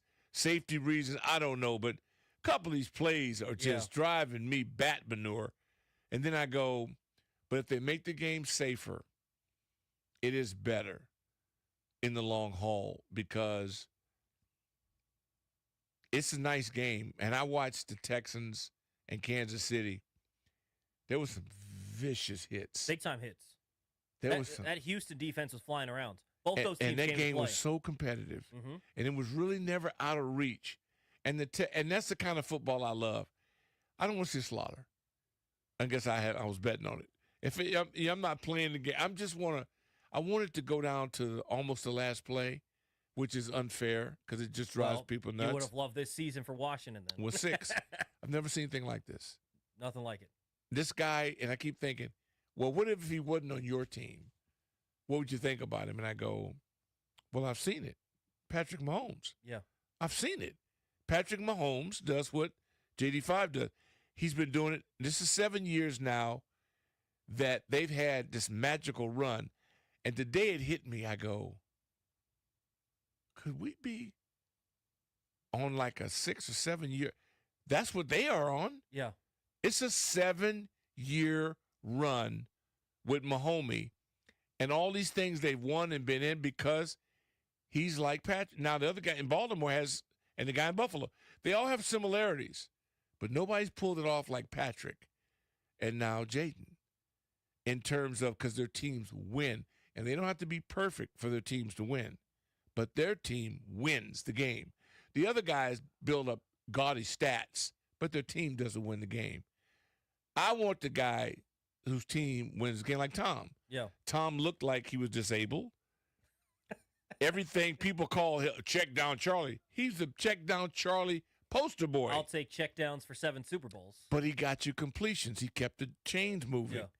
So why is it okay when Tom does it, but when Kirk does it, it's a negative? It's because Kirk didn't win the games. Yes.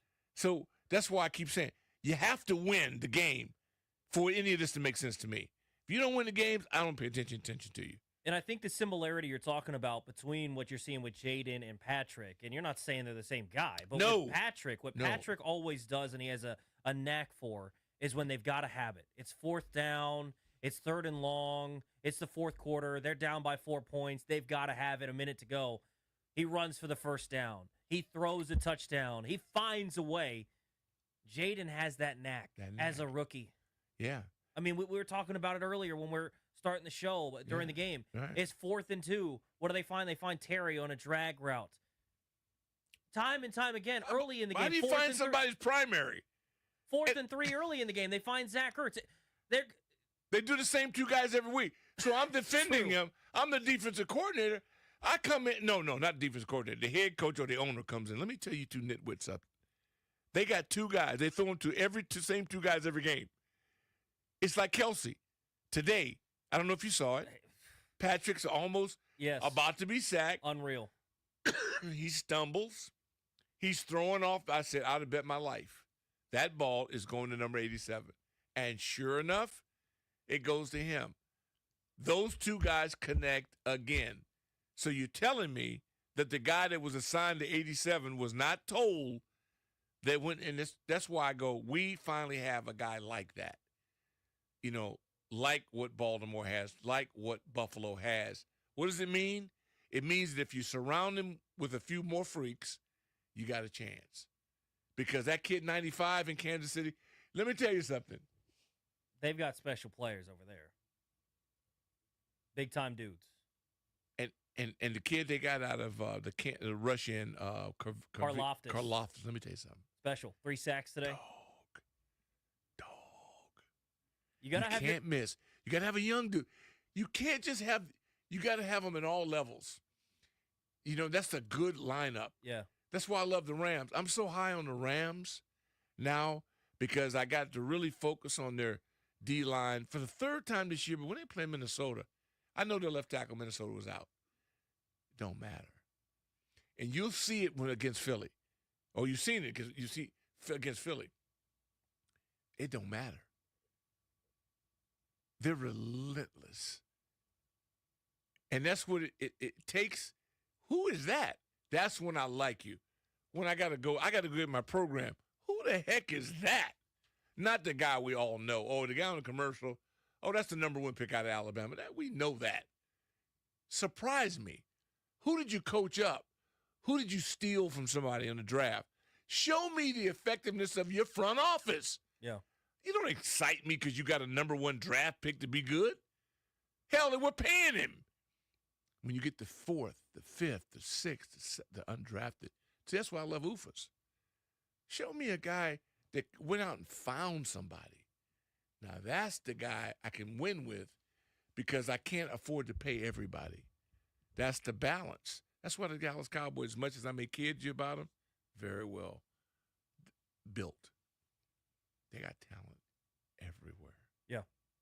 Well, and I think you saw a guy step up in those sorts of ways today, like you were talking about. Mikey Sanders still, 2nd-round draft pick, 2 picks today. Jeremy Chin with a game-sealing pick. Dorrance Armstrong coming up with a forced fumble. Quan Martin, a 2nd-round pick with a pick 6. These guys all stepping up, right? All I mean, you dogs. look at the dudes on that defense. All on teams, and when Bill Belichick, when Nick Saban calls an opponent best player in the draft. Yeah, you better pay attention.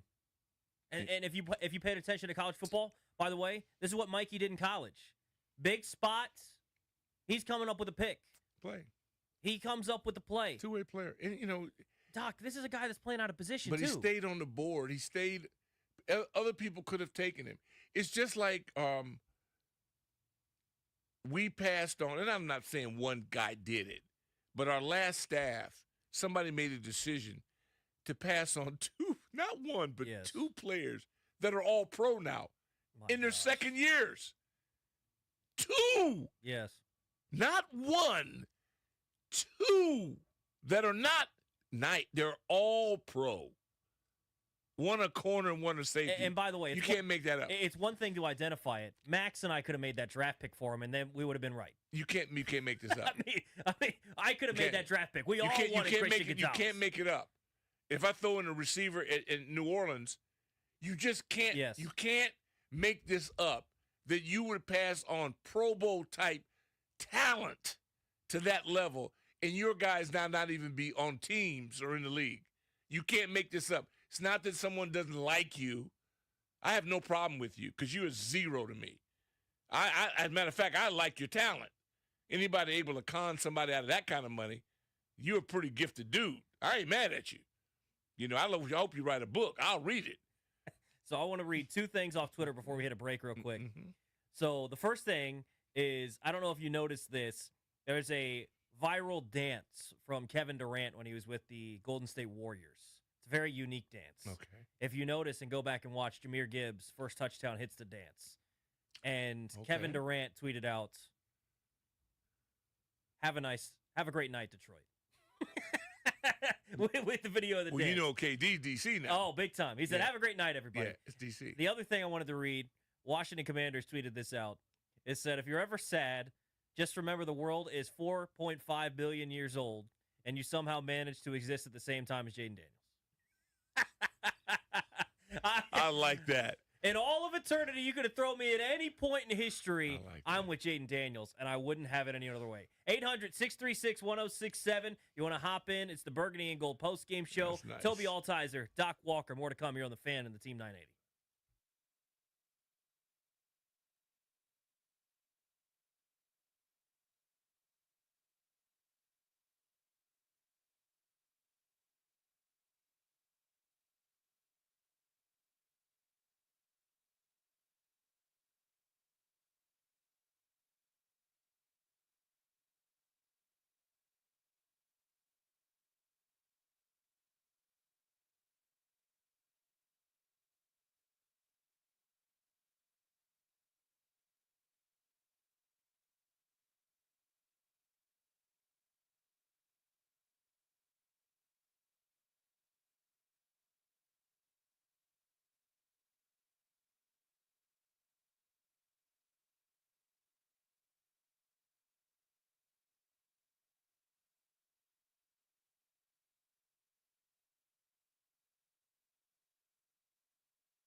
Second and long. Goff, some pressure again, lets it fly high. It's intercepted, picked off by Quan Martin.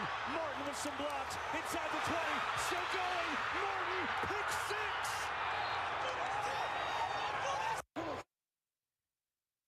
Quan Martin with the pick six. And if you hear there, I think an important part of this, there was some pressure. Didn't expect there to be a lot of pressure tonight from the defense, and they came up with some. Good point.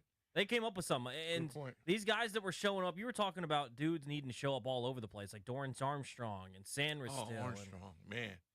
He's going to get a canine award. We're waiting to get the tally in from the people that Joe Gibbs had an award, the Unsung Hero. I think every really good football team has a lot of that. The Unsung Hero. Every company has that person, whether it's in the janitorial staff, is in who greets you. We all can tell the difference that work in companies about the doorman, the person, and how they greet you if you see them daily. They set the tone of a building, whether you're a bank, an insurance company, whatever. And it's something that it's not something you train. Someone either has it or they don't. Yeah. They've got a bunch of dudes that have it. They got it. They've got it. They got it. And I mean, you just you can be your own kids. You got to be parent enough to recognize that you're forcing a square peg into a round hole. Yeah. Adjust the curriculum so they can have success. But some things just ain't going to work. But when you get everybody flying in the right direction, it's a beautiful thing. That's what they've mastered here. They have people moving in the right direction, and it's not against anybody's will. They're not forcing anybody to do anything. They want to do it. You can't make me be somewhere at 5 a.m. against my will. Yeah. You might get me to do it a few times in a row, but eventually an undisciplined person is going to eventually let you down. A person is going to be late consistently. It's going to be late the moment you need them most until they decide to break their own bad habits and make it important enough to get their manure corrected. You can't do it for them. They have to do it for themselves. Hey, give me a wake-up call. Would I have to give you behind a wake-up call if it was $1 million waiting on you? That's what I asked you. Yeah. Would I have to wake your behind up for $1 million? No, I wouldn't. Well, then figure it out, because you're never going to get that million until you learn how to get up on time for things that matter. Yeah. It's very simple. They've got a bunch of self-motivated people. They do. 100%. And DQ, when you're head coach, a lot of people think they're too cool to be like DQ. A lot of adults, men, they think, oh, well, I could never. Dan just lets it all. That's who he is. He's off the young folk. He's authentic. Yeah, very much so. Keep it real. My generation keeps it real. Yeah. Or he's straight up. Whatever era that you got your hip card, DQ. There's nothing fake about it. Nothing. And they're going to the NFC Championship game in year one. Toby Altizer, Doc Walker, it's the Burgundy and Gold post-game show presented by Rude. Is your cooling system letting you down? Score a touchdown with Rude and experience peak performance. Dominate the season with unmatched cooling power and visit RUUD.com. If it ain't Rude, it ain't right. 800-636-1067. Let's get to these phone lines. Let's get out to Chris in Damascus. Chris, what's going on? Hey there, fellas. Thanks for being live and local. And Max and Toby and Doc, man, I've been thinking about you all day, brother. You know, you're the flag bearer, and I got Toby. You look at him, because I'm gonna make him smile. This is just for you, Doc. Because I mean, you are, man. You Burgundy and Gold. You keep this torch burning. But this is just for you. I don't know what awards we're giving out or what direction we're going, but somebody went Freddie Freeman on somebody tonight. I'll talk to you later, brother. Appreciate it, Chris. Let's get out to... Somebody went Freddie Freeman. Let's get out to Rebecca in Warrenton. Rebecca. Hey, how are you? Hi, Rebecca. That's my grandmother's name. One of my favorite names. Oh, yeah, that's awesome. Hey, I just wanted to say, first of all, I'm a huge Commanders fan / Washington fan. I already bought a ticket out in Las Vegas for them to win the Super Bowl. So When'd you I'm going buy to get like $1,500 if that happens. Oh, good for you. Yeah. But I just wanted to talk about culture. Mm-hmm. The cool thing about the Commanders is that they're a team. And when we watch them tonight just win, it's because the whole team played. It wasn't one person. It wasn't, there were some incredible plays. But it was the whole team that showed up. And that is really cool. And it's something that, like, I'm the CEO of a large organization. And one of the things I always say to people is we all have different jobs. We don't have more important jobs. And I think that that's what the Commanders have. Yeah. They all have different jobs, but they all work together, and they do so well. And this team this year is incredible. And the last time they were this good, I was like 9 years old. So I don't super remember it, but wow. It's been a while. This is awesome. It is. This is awesome. And, I'm already like looking for Super Bowl tickets. I'm sure all those Lions fans are going to sell their tickets. So maybe they'll be less than $5,000. Rebecca, appreciate the phone call. Thanks, Rebecca. This is awesome. Thank you very much. Thank you very much. Good deal. Yeah, I think she brings up a good point. They're all working towards a common goal. They're all different, but there's not one person that's more important than the rest in terms of how they treat one another on the team. Yeah. But I think we got a local celebrity that we can go to right now. Another one? Yeah. Wow. I think we've got the one, the only Chris Russell, the Rooster, on the line. Oh, he's getting paid. Yeah, I don't know. This is a paid ad. Roost, well, one, I'm glad you made it to Detroit. I'm glad you're there at Ford Field. Don't fall for this, man. There was nowhere in hell he was not going to be there. This DOC, Chris, barely, I love you, man. As you probably know, I barely made it on the air this afternoon, right? Chris, There was some yeah, logistics. but that was a financial deal where people were trying to skirt through and not pay the fee. Hey, listen, this is the best 21 hours I've spent in a really long time without sleeping because I've been going since 3 o'clock this morning. You're a machine. And I am... guys, sitting high above Ford Field now. Doc, you and I have been to this building a couple of times, and there have been some really, really ugly losses. I remember back in 2009 and 2010. When they broke their streak? Oh, yeah. In 2010, we owed them. with Donovan McNabb getting benched and whatever. I mean, for this team to be in the NFC Championship game, to win by 14, to do it the way they did it, to rack up nearly 500 yards, 481 specifically, 182 on the ground, for the natural run game to come back, which is what I've been aching for and begging for and yelling about, to see Jaden play as good as he did, of course, to see the defense come away with 5 turnovers. I mean, unbelievable. And, as you can imagine, the guys were real happy in the locker room. But, Doc, I think you'll be proud of this. There was no hooting and hollering when we were in there. It was a very calm, methodical, hey, man, we expected. Now, there was a lot of hooting and hollering before we got in there, as you would expect, and that's totally fine. But this team remains like, if Jaden is cool as a cucumber and poised and mature and all that stuff, there are a lot of dudes on this team that are very much the same way. Yeah, what was the vibe like in terms of in the stadium? Because this was something that was talked about all week, and how Ford Field would affect Washington's offense. And really, it didn't seem like outside of maybe one miscommunication on that fourth down where B-Rob didn't seem to understand that it was going to get pitched or whatnot. Yep. I thought they handled it really well. How was the atmosphere, and how did it change as the game went on? And there was a false start, too, and I thought Biotish had a couple of weird-looking snaps early on, but everything seemed to settle after that. And I'll raise my right hand, my left hand, I'll put my left leg in. I was wrong. The noise was, guys, the place is electric, but when you start racking up the amount of points that they did, and especially after they answered, think about this, right? The Jahmyr Gibbs touchdown gets them on a 91-yard drive that should not have happened. It was not a face mask on Dante Fowler. I've watched the replay 12 times. I talked to Dante himself. He knows it didn't happen.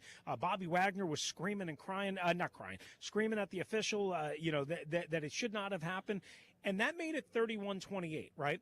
And then for this team to answer right after that with another B-Rob touchdown on another long drive, a 70-yard, 15-play drive. You talk about breaking the back, the spirit, the will, the everything, and that shut everybody up. And then everybody starts leaving for the exits because that puts you up by 10, still with plenty of time left for that offense. But for whatever reason, it just never felt right completely and consistently for Jared Goff and this Detroit Lion offense. We know the trick play and the Jameson Williams touchdown and the early touchdown on the nice drive that they put together to come, go up 7-0. I'm not saying it never felt right, but it just felt out of sorts, out of sync, and that's probably because of the turnovers. But also, think about this: Washington from the very jump, guys, got a 3-and-out, and they were kicking ass and taking names, and they were flying around. And don't discount that. Even though they won by 14, I still think that first series kind of set a little bit of the tone.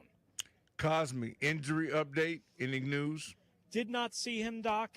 No, he was ruled out, obviously. He looked awful. I did not get to go to Dan Quinn's press conference because we were roaming the locker room and trying to talk to Josh Harris and all of these people. So I did not get any word on that. Listen, it did not look good. Your boy Trent Scott came in. He was a gladiator. Yeah. Trent Scott played well, and that's your guy. I give you a lot of credit for that, Doc. I know. Because, I was wondering if you went up and gave him a high five. Poo-pooed Trent Scott, and you were right. Yeah. Hey, Mikey Sanders still came up big. Yeah. There were other defenders that came up big. It was I wouldn't say that they stopped Detroit because they were still able to move the ball quite easily at times, but they also took advantage of the opportunities, which I thought was going to be huge when Jared Goff gives you a chance, take advantage. And Jared Goff gave him chances today, and they took advantage. Gave them chances, no doubt about it. I mean, listen, obviously the interceptions are going to be the big one, and Mikey Sanders still with the two. The first one, to me, was really impressive in the end zone, kind of like not a one-handed catch, but just, kind of tracking the ball, doing a really good job, squeezing it, what have you. Quan Martin's was an overthrow, a terrible overthrow. Maybe they should have gotten a penalty on Frankie Louvu on the return there inside the 5-yard line, and maybe they wouldn't have scored. No. I don't know. Come on, Roos, that's football. I thought so too, but Mike Pereira seems to think it was a penalty, and a lot of people that I heard from said, cheap penalty, whatever. The bottom line is they didn't call it, and I thought it was okay, but maybe I'm wrong. Maybe you're wrong, Toby. I don't know. But the bottom line is what did they have? 4 interceptions. Obviously, Dorrance Armstrong with the sack, forced fumble for the 5th turnover. Dorrance Armstrong had a 2nd sack for an 11-yard loss late in the game when the game was kind of getting out of hand. This team, again, they only sacked Jared Goff and the Lions and I guess Teddy Bridgewater for a little bit 2 times, both from Dorrance Armstrong, right? If you think about it, Jonathan Allen and Deron Payne and, didn't really stand out. Dante Fowler, I thought, did, but this defense made enough plays without getting everything from Bobby Wagner like they did last week, without getting a ton from Frankie Louvu like they did throughout the season and last week. Everybody stepped up and made a big play, it seemed, and they were able to kind of just keep punching. And I'm telling you guys, you could just see kind of the will of this crowd and the spirit of the Lions, even though they still made some plays, kind of go out the window. And when Ben Johnson, calls that trick, that second, or I guess it was the second trick play, right, after the first Jameson Williams trick play touchdown, when he calls the second one and it winds up in an interception, it almost seemed like, like let out all the air. Real quick, Roos, we got to hit a break here in just a second, but you got to talk to Josh Harris. What was his vibe after the big win? Oh, man, I mean, as you can imagine, he's right outside the locker room, and he's happier than a pig in poop is the best way I could say it. I mean, he of course deflects and gives credit to Adam Peters and Dan Quinn and the players. He said that over and over again, but you could see, and Ben Standig and I, both had that opportunity. It was just us and Josh and Josh's family, and you could, check it out. I don't know if you guys are going to play it or not, but at WrestleMania 621, I posted it. So it's just about 2.5 minutes, whatever it is. And you could just see how much this meant to a kid who grew up a Redskins fan going to RFK. As we all know, the fan was able to buy the team, was able to invest, was able to bring the right people here. Everything pretty much has turned to gold. And you know what? I get the sense that, while he's satisfied, he believes this team, and I think everyone downstairs believes this team's got a lot more left in the tank. Yeah, we certainly hope so. We certainly hope so. Yeah, with Standig, did he have to sign a lot of autographs? Standig? Yeah, Standig. No. I mean, people asked for his autograph, but he said he didn't have the time, that he had to get back upstairs. Yeah, he's kind of a big thing. Yeah, in well, Detroit. Rooster's a big well, thing, Rooster's too. a international celebrity. So, hey, Roos, right, exactly. What's your, I mean, this is a big deal on both of our stations the last few days. What's your travel plans to get back? Flight scheduled for 9:30 tomorrow night out of Detroit. 9:30 tomorrow night. Well, good luck Here's with the hoping snow. that your boy can get back somewhere close to home so Come that on, I can do man. the show on Monday All at the 1. people in Detroit coming back here, people were begging you to ride with them, but you wouldn't do it. Doc, if you want to send me your personal private jet, I'll call I will, Sheehan. Let me call I will be Sheehan. I will gladly hop on it. All right, okay? good deal. Well, Thank you, Rooster, boys. well, hopefully we Thanks, get you Roos. back for your show to start at 1 o'clock. Cock-a-doodle-doo. Notice how I said 1 o'clock Yes. on Monday afternoon. Yeah, love you both. All right, you got it, brother. Have a good night. That's the Rooster out at Ford Field. He Appreciate did a hell of him a for job joining us. today because they had some technical issues. Did a great job. People, the bank robbers up there tried to rob him to get him to pay more money for a line so they could connect. Then they had the band. Everybody's rehearsing. When you do pregame shows from the stadium, Anything the can stadium happen. has no regard for you. No, anything can It's happen. not like you can close a window and get sound. And he was trying to he did the best he could. There's nothing you can do. Everybody's got to rehearse. Credit to the Roost. Like he said, he's been up since 3 a.m. our time here. But here's so what he does. He's working on almost. He does the little things to give the listener, to make it authentic. Yeah, credit to Roost. So this is real. People in the background. He could have been in the bedroom, in a hotel room doing it. Yeah. All right, let's take a break. When we come back, we'll get to your phone calls, 800-636-1067. It's the Burgundy and Gold postgame show. Toby Altizer with Doc Walker.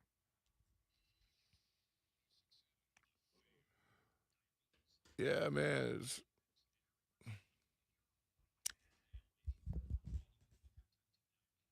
B. Mitch said they were so far out. They were like 40 miles from Detroit. They had them in Troy or somewhere. And you had to have a special security thing to get in the hotel. They isolated them. They didn't want no outsiders in the hotel. They're booby trapping all this shit. They don't want no scandals or shit to break out.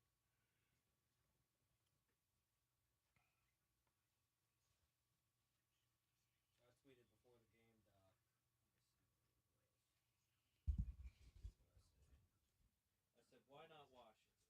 Let's roll. They tweeted after the game, why not us?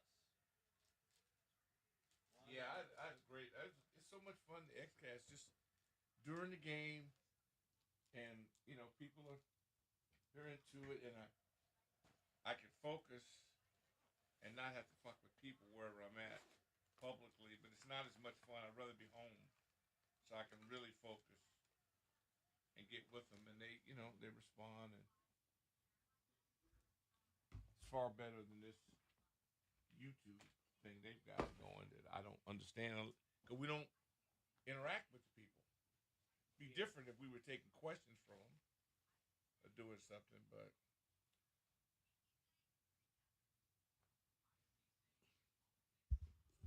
I'm with a guy at the Crystal City pub. He's a former client, so I've been doing business for 24 years. And it's a great place. He's got a great sports bar. He's got 100-foot screen. I'm watching the game.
through.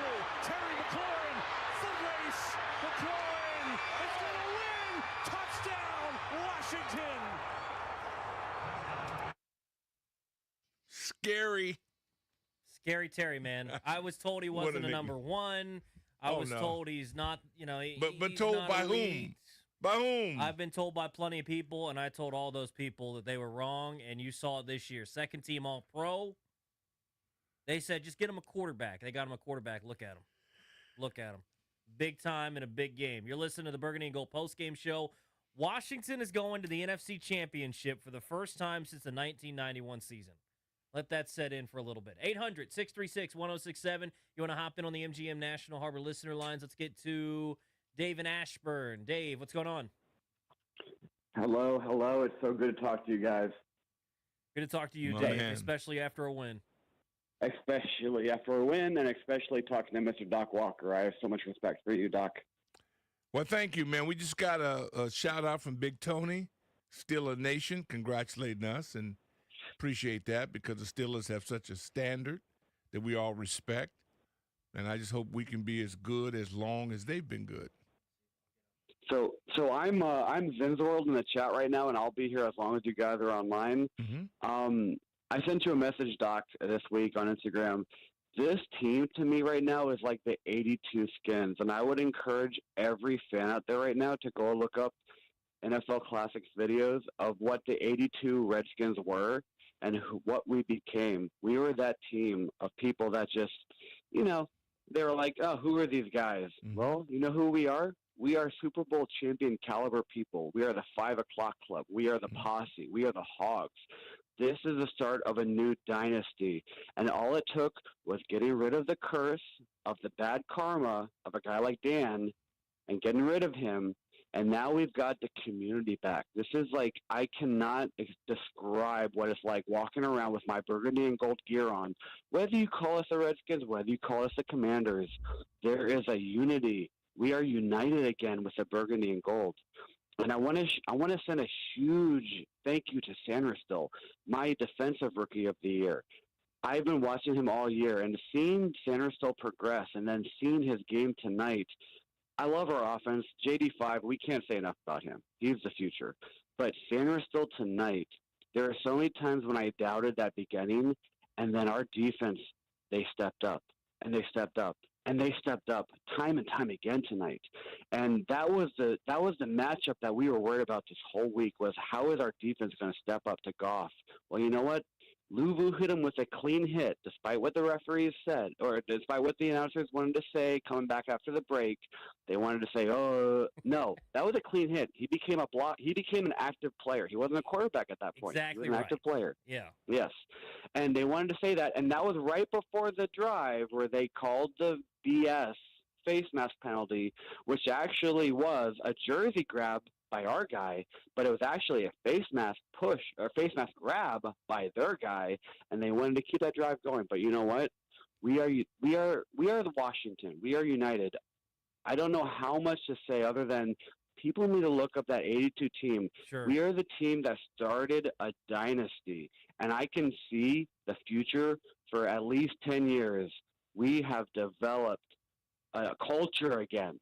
We have a culture in this team again. I can't even describe it. Hey, Dave, we got to run, man. I appreciate Thank your you. phone call. Thank you for taking my call. Thank you for taking my call. Appreciate it. We'll get to all of your phone calls in the final hour next. 800-636-1067 if you want to hop in. You're listening to the Burgundy and Gold postgame show. Toby Altizer with Doc Walker on 106.7 The Fan and the Team 980.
because they've done this to teams all season long.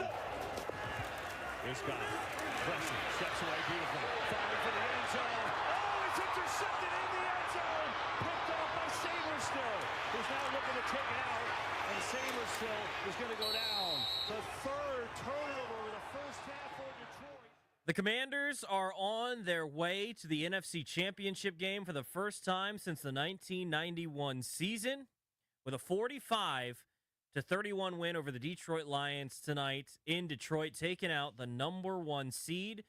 Jaden Daniels becoming just the second rookie quarterback to take down a number 1 seed in the playoffs, joining Joe Flacco as the only ones to ever do that. You're listening to the Burgundy and Gold postgame show. Toby Altizer and Doc Walker. We're brought to you by Rude. Is your cooling system letting you down? Score a touchdown with Rude and experience peak performance. Dominate the season with unmatched cooling power and visit RUUD.com. If it ain't Rude, it ain't right. Real quick, we'll get back to the phone calls in just a second here, Doc. We were talking in the break about scouting and different things and how you get these guys. And I think back to when we were discussing who this team was going to draft at number 2 overall. Mm-hmm. There was a throw tonight that I didn't know Jaden had in his bag. I didn't know he had it. Which one? The Diami throw when Diami's coming across the field. Mm-hmm. There's pressure in his face. Mm-hmm. He's not really stepping into it, and he just lets that thing rip. He threw it so well that Diami has the dude put his hand right over his eyes. Diami couldn't drop it because it was so perfectly thrown. Mm-hmm. Yeah, he's an artist, and I wasn't short on words when I said I watched his big brother play earlier. You don't throw references like that with Derek Jeter if I'm comparing shortstops. I would never do that. Yeah. It's not fair to the other guy. But I'm telling you, there aren't a lot of people that can do what these dudes are doing. And it's amazing to see a guy who for 7 years has flat out just dominated a conference and a league. And now you're looking at this other guy, and I'm thinking, because I watched them back to back, I'm watching the older guy do this, and it looks like he's trapped. He runs out, and he stumbles, and the ball goes. But I even know where I go. It's going to Kelsey. And bingo, there's Kelsey. And then with how often he hits Terry, how can the primary guy get so many balls thrown to him? Now, these other guys that are coming up big, that's phenomenal. But I don't expect them. They're covered by the second corner or the nickel guy. How in the heck is scary getting these plays, a one being covered by their number 1? You can't make this up. And, well, what happened? They don't have a really good offensive line. Really? So they played well tonight. So what about the Chiefs? And the Chiefs were, Texans, they're a problem. Well, and I thought it was cool because you talk about getting to see Mahomes, right? Yeah. Getting to see how he played, and it's always special watching 15. 7 years ahead. Always special. Yeah, 7. But you also got to see the guy that, remember before the season, people were saying, maybe Washington becomes the Houston Texans of last year. Yeah. Where they draft the quarterback at number 2 overall. That quarterback has one of the best seasons by a rookie quarterback ever. Remember, going into the season, we're talking about Jaden. We're saying, well, can he have a C.J. Stroud-like season? Can he have a C.J. Stroud-like effect? Yeah. And we're saying that might be a little bit lofty to throw on him. And not only has he had a C.J. Stroud-like season, he exceeded it. They're going to the NFC Championship game. Here's that play that we were talking about a little earlier. Jaden Daniels finds Diami Brown deep down the field. Here's the call by Kevin Burkhardt. Second down, they blitz again. Daniels, though, has some time.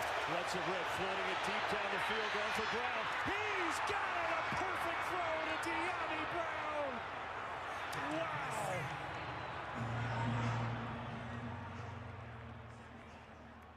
I mean, you know it's a perfect throw, Doc, when the DB gets his hand literally in his eyes, and Diami Brown just put his hands out, and it landed right in there. I'm going to be interesting. It won't happen tonight, but I'll do it tomorrow. I want to hear what the GOAT had to say about JD5, because we mentioned Baby Goat in Kansas City playing today, and JD5 with the GOAT calling the game. I just can't wait to hear what he thought about these throws, because he's looking at it from a perspective that he knows it. Well, there were some plays. We'll get to your phones in just a second. Okay. There were some plays, the one where he was unblocked, it almost sounded like Brady's like, how does this guy do this? Like, he's like, I can throw. I can do a lot of the stuff he's doing mentally. He's a wizard. This dude's unblocked off the edge, and Jaden's like, I'll just outrun you. And it sounded like Brady was like, what in the world? How do you do that? He didn't panic. It does not panic. When Elway would get away, John looked like he was really laboring to get it, and John was a freak. Yes. I keep remembering all the freaks and how they did it. You know, I'm a little long in the tooth, so I go back to Fran Tarkin and scrambling. Fran getting away. Roger Staubach was a beast. Arch Manning. I mean, guys that had wheels and they created space. I truly think there's only a couple of guys that have run like Jaden. One's playing up in Baltimore. Randall Cunningham. Oh, Randall. Michael Vick. Yeah. Those sorts of guys. That's it. You know, it's a very select group. I saw highlights because Mike's, being up for the Hall of Fame. And I got a chance to cover him while he's at Tech. And when I say that I mean that. I got the opportunity to have seen him in college. They played up in West Virginia. So some of these games, I can never forget them because the venue, the energy. West Virginia is a phenomenal place. Yeah. They get it. Football's special. And the Hokies, home game at the Hokies, as you well know, you work with the organization, is special. Big time. Sandman, I get chills every time I think about it. And I was doing games when they were going through construction. You really learn a place when it's broken down and see it rebuilt and going through construction. I hated it, but you learn so much from it about the university and things. Mike Vick, when you see people do things that you've never seen done before, it's amazing. And that's what I feel, not to put that much on JD5. You don't want to put that kind of pressure. But the thing is, Doc, you could. And it's still not going to phase him. I've never seen anybody, now this is out of all the guys I've seen. And when I say terrific athletes playing quarterback, Vince Young. Yeah. Well, Vince Evans, for me, going all the way back to USC. I mean, even RG3. And Bob. Once again, Bob will be on social media talking about JD5. He won't miss this opportunity. But Bob had sheer power in his sprinting. If you left him a gap, it's over. He was a sprinter with power, and he had a gun. I remember watching Bob throw at Baylor. I didn't know who he was. I'm going, dude, I'm telling my boy, Dynamite, I say, man, I just saw a dude hit a guy like 60 yards away with a flick of his wrist at Baylor. Who is it? And that's what I learned about Bob Griffin. Yeah, well, and the thing, too, is what I think is so special about Jaden is he's a quarterback that can run. He's not a running quarterback. He's a quarterback that can run. Doesn't really want to. But doesn't have to. And here's what's special. He broke Robert's rookie record for rushing for a quarterback. I know it, and he didn't even try. He didn't even try. It wasn't even like that wasn't his goal. No. It was like Mike Vick was running. Before the season, this is what I said, and I didn't truly feel like this until you got to the Philly game, the second Philly game that they won. I felt like they could win in whatever iteration of the offense they wanted to call. I agree. You want to call the RPO? Feel free. He'll do well. You want to call the read option? Feel free. He'll do well. You want to call the Peyton Manning drop back pass game? He can do it. Not saying that he's going to be stuck in the pocket. He'll still be able to move. But if you wanted to just say drop back and read 1 to 2 to 3 to 4, he can do it. He can do it. And there's not many quarterbacks that can run like he can that can do that. With a gun. 800-636-1067 if you want to hop in. Let's get out to Kendall in Fairfax. Kendall, what's going on? Kendall. Hey, y'all. So I just wanted to say two things. So first of all, you talked about hard hits. I just want to give a shout-out to the D.C. Eagles, our Cheyenne Football League. We take hits, no pads. Straight up. You get no pads. And you get right back up again, men and women. It's right there. It's fire. Wow. You got to get down to West Potomac Park. But let me say something. Number two, so I'm born and raised here. I got a seat from the RFK back in the day, tore it out of the dang stadium. Like, the heart is coming back to the city. And I just want to echo what Dan and Rebecca were saying, front office, square peg, round hole. We finally got rid of that communist regime, 24 years. I had a sign with my sister 20 years ago. We were on PTI. Kornheiser wrote us up in the Post, and he said, we had a sign that said, Trade Snyder. Trade Snyder. I remember that. And it's coming back, y'all. It's coming back. And when the Caps were winning, when we won the baseball, when the Mystics won, in 18, we were just like, oh, the Redskins, they're just trash, because we got freaking Snyder, who's never played a sport in his life, and he's got Napoleon complex. We finally got it back, and I'm just so grateful, and I'm starting to believe again, y'all. I'm just really happy. I'm happy, and the fact, I don't know, y'all do this for a living, but to go 28th in the freaking league to top 4, when the hell else has that happened? Not very often. Not No, very sir. often. No, Kendall, sir, it has not. appreciate the phone call. Appreciate Thanks, y'all. Kendall. So, wanted to tell you this real quick.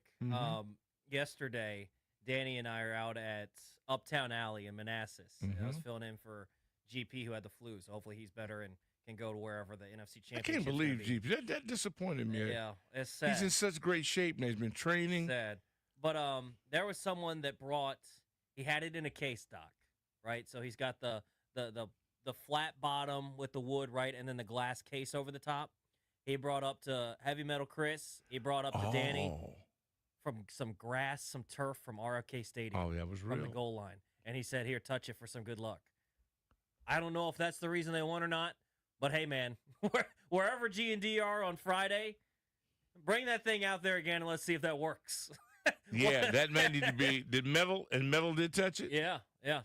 Metal and Danny touched it, and they're going to the NFC Championship game. Let's get out to Jennifer in Tampa. Jennifer, what's going on? Jennifer. Yes, hey, Doc. I want to first mention that I remember you from Redskins Report. Okay. Back in the day. Yeah. Long way time back fan. in the day. Yeah, way back in the day. Well, that's why I wanted to call in. I just want to say that George Michael and Jim Vance are both smiling their butts off right now and proud as heck of this team and that we finally have an organization again. Amen. Jennifer, amen, my brother. Amen. Thank Appreciate you. it. Appreciate that. Let's get out to DJ in Queens. DJ, what's up? Hey, Doc and Toby. I really appreciate you guys taking my call. Thank you. Yeah, the one thing I did want to highlight, and I think it's, obviously I've been a Redskins fan Commanders fan now for a very long time, since the early 80s. I live in New York. It's been a really difficult time throughout the years carrying that over. So very excited for the win. I think that one of the things to highlight from these games is the pre-snap reads that Jaden Daniels has. When you look at these quarterbacks, and I looked at Caleb this year and even CJ Stroud today, the kid just has the ability. And I think that no huddle, where they kind of collectively get together, go back to the huddle, and they don't snap it right away, gives me the ability to look at that defense and judge where he's going to throw it. I think that's so insurmountable, and it's amazing to see. And the other thing I did want to point out is even seeing the progress of the Quan Martins and the De'Ami Browns, the guys that we've had on the roster that get an opportunity to kind of showcase themselves. I think of 91 when we had a guy like Keenan McCardle on the team who, really didn't play a lot, played in the practice squad, then moves over to Cleveland and then gets an opportunity. Maybe a guy like De'Ami Brown, given him the opportunity to be on the, work with the team and getting those opportunities is a really huge advantage. And I really hope they capitalize on it. But again, with this whole team, it's really great to see. DJ, appreciate it. Thanks, DJ. And Doc, you can speak to this better than I can.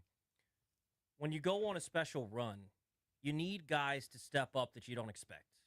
You need guys that step up and play bigger roles than you would have expected throughout the regular season. They maybe didn't. Timmy Smith, right? And what he was able to do in that postseason and Super Breaks Bowl, the defense down. right? Can't defend what you don't know about. De'Ami Brown went for 300 yards on the season. He's a bad. He's went for $187 in 2 games in the postseason. And the best is yet to come. He's a killer. He's been awesome. Yeah, and Crowder. I mean, Z, they're loaded. They're just, and then we've got Bates and Cynic. They're just in the wings. Yeah, there's more of them coming, and we haven't got to McCaffrey. Really, the next class, they're just lined up. They're like drones, and they're going to be coming and coming, and they'll add to it. No, it's frightening. And if it, for me, starts the Fab Five, and I'm salivating. I can't wait to watch the game I'm dying to see how the offensive line did it, how they gel.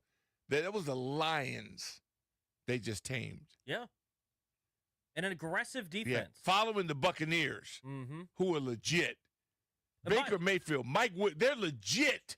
By the way, back-to-back weeks where you have a rookie quarterback, and don't let people say, oh, he's still a rookie. Yeah. Give him his due share because he's still a rookie. Sure. You're playing in the playoffs, the What are you biggest paying games him? of your life. You're paying him like a rookie. That's what he is. And you got defenses that aren't going to sit back and say, hey, they're coming at your throat. They are blitzing you to heck. I'll be trying to sign him tomorrow. I'm Josh. Yeah. In that group, I'm saying, yo. How much you want? JD5. Let's just handle this right now. Yeah. Yeah, at least get you up for 5 years. Let's tighten this up. Well, you want that Mahomes contract for life? Go ahead. Let's do it now. Get out to Mike in Burke. Mike, what's going on? I'm doing good, brother. How you guys doing? Oh, can't complain, Too man. good to be considered legal.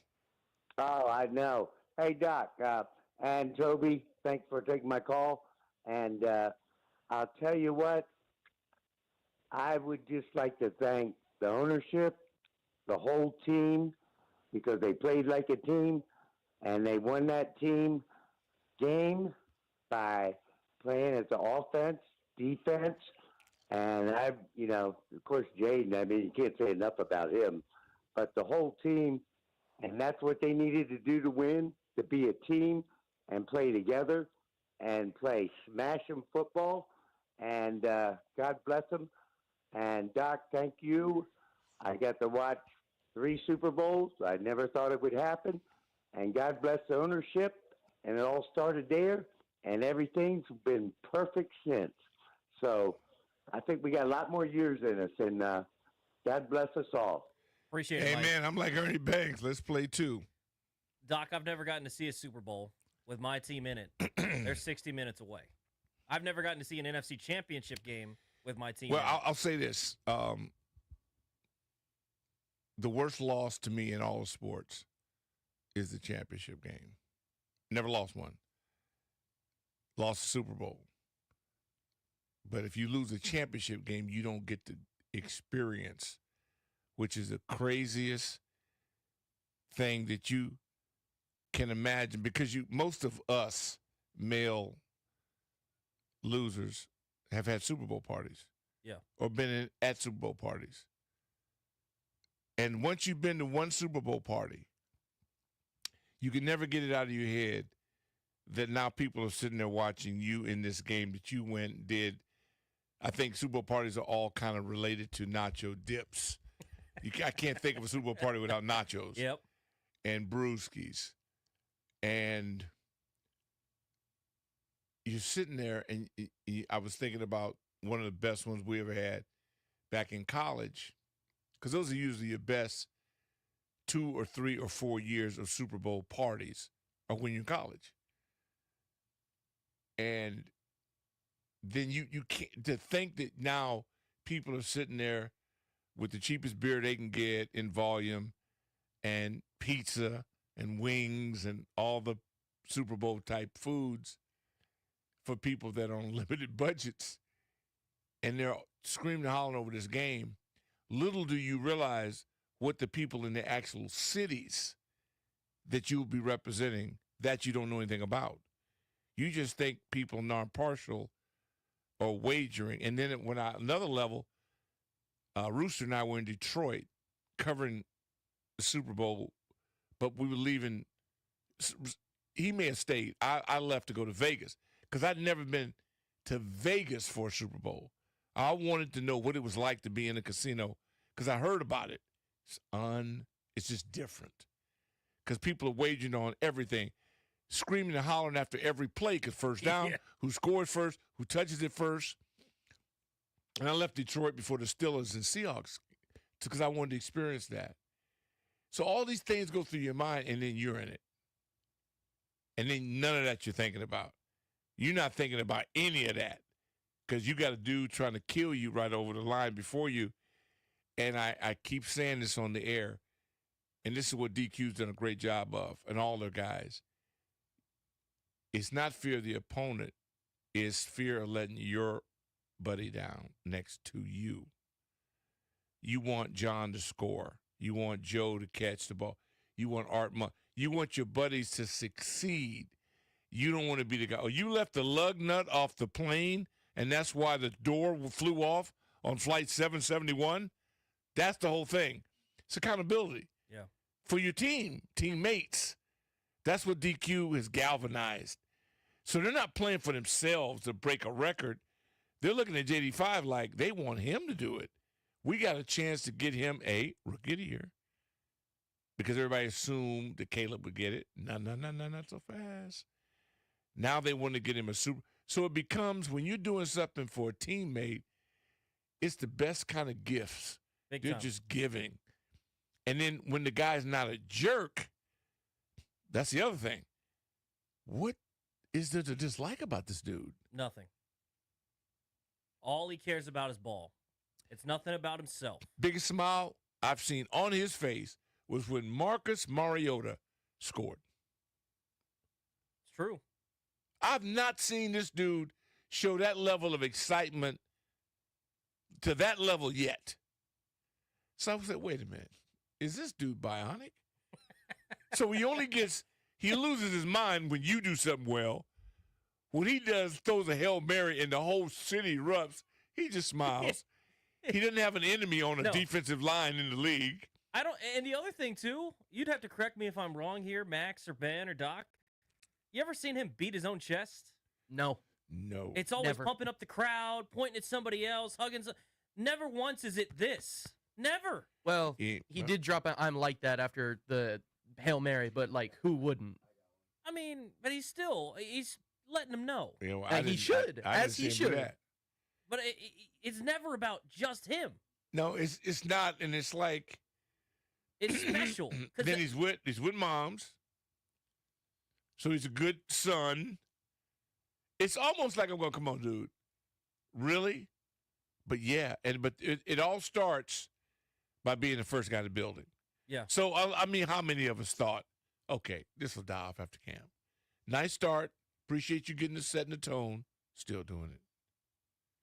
It's a habit. Well, and how many people thought, okay, he can do this for a little bit. He can run like this for a little bit. He's still not doing it. They're going to figure it out eventually. They're going to, by the way, Doc, it's the playoffs. If you're not figuring out now, they're not figuring you out. You're just that dude. Went through. You're just that dude. So we're figuring this thing out now, okay? He went through Tampa. Wait a minute. Todd Bowles is kind of like a blitz. He's a genius. Yeah. Beat it. I've just been listening about Glenn, he's done a remarkable job getting people up to speed. Many think he's the most impressive coordinator they've seen based on how he's overcome adversity. He ripped him a new 45. He ripped him a rectum. He did. So I'm thinking, so it's just natural to think this now. He couldn't possibly do this to Philadelphia or the Rams. So you're thinking, wait a minute, he's already beaten. Hey, Doc, maybe it's the Super Bowl that'll rattle him. Maybe it is. Let's just get him there and see. I'm with you, but you see what I'm saying? And I refuse to react like you know who. I'm going to lowball this thing as much as possible because I'm saying to myself, they haven't done any hocus pocus. No. And by the fact that they finally just ran off tackle. And B-Rob was a different dude. Now, if they test his blood and they find out he had an illegal substance in it, them supercharge him, then it'll make sense. You know, if they were to tell me tomorrow, after further review, we just took urine analysis and 42 guys on the team, had some stuff. Okay, all right, okay. So that explains it. These dudes played like they're hyped up, man. Big time. We're woefully late for a break. Okay. So let's hit a break All here. right, let's do that. You're listening to Burgundy and Gold Postgame Show. Toby Altizer and Doc Walker, 106.7 The Fan, the Team 980.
life, man. +5 tonight.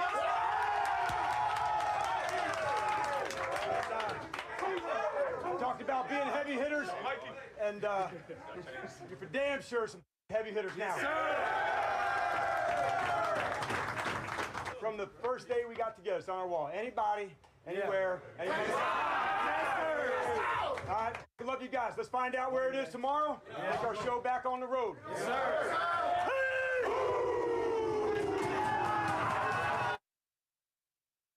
That's the winning locker room.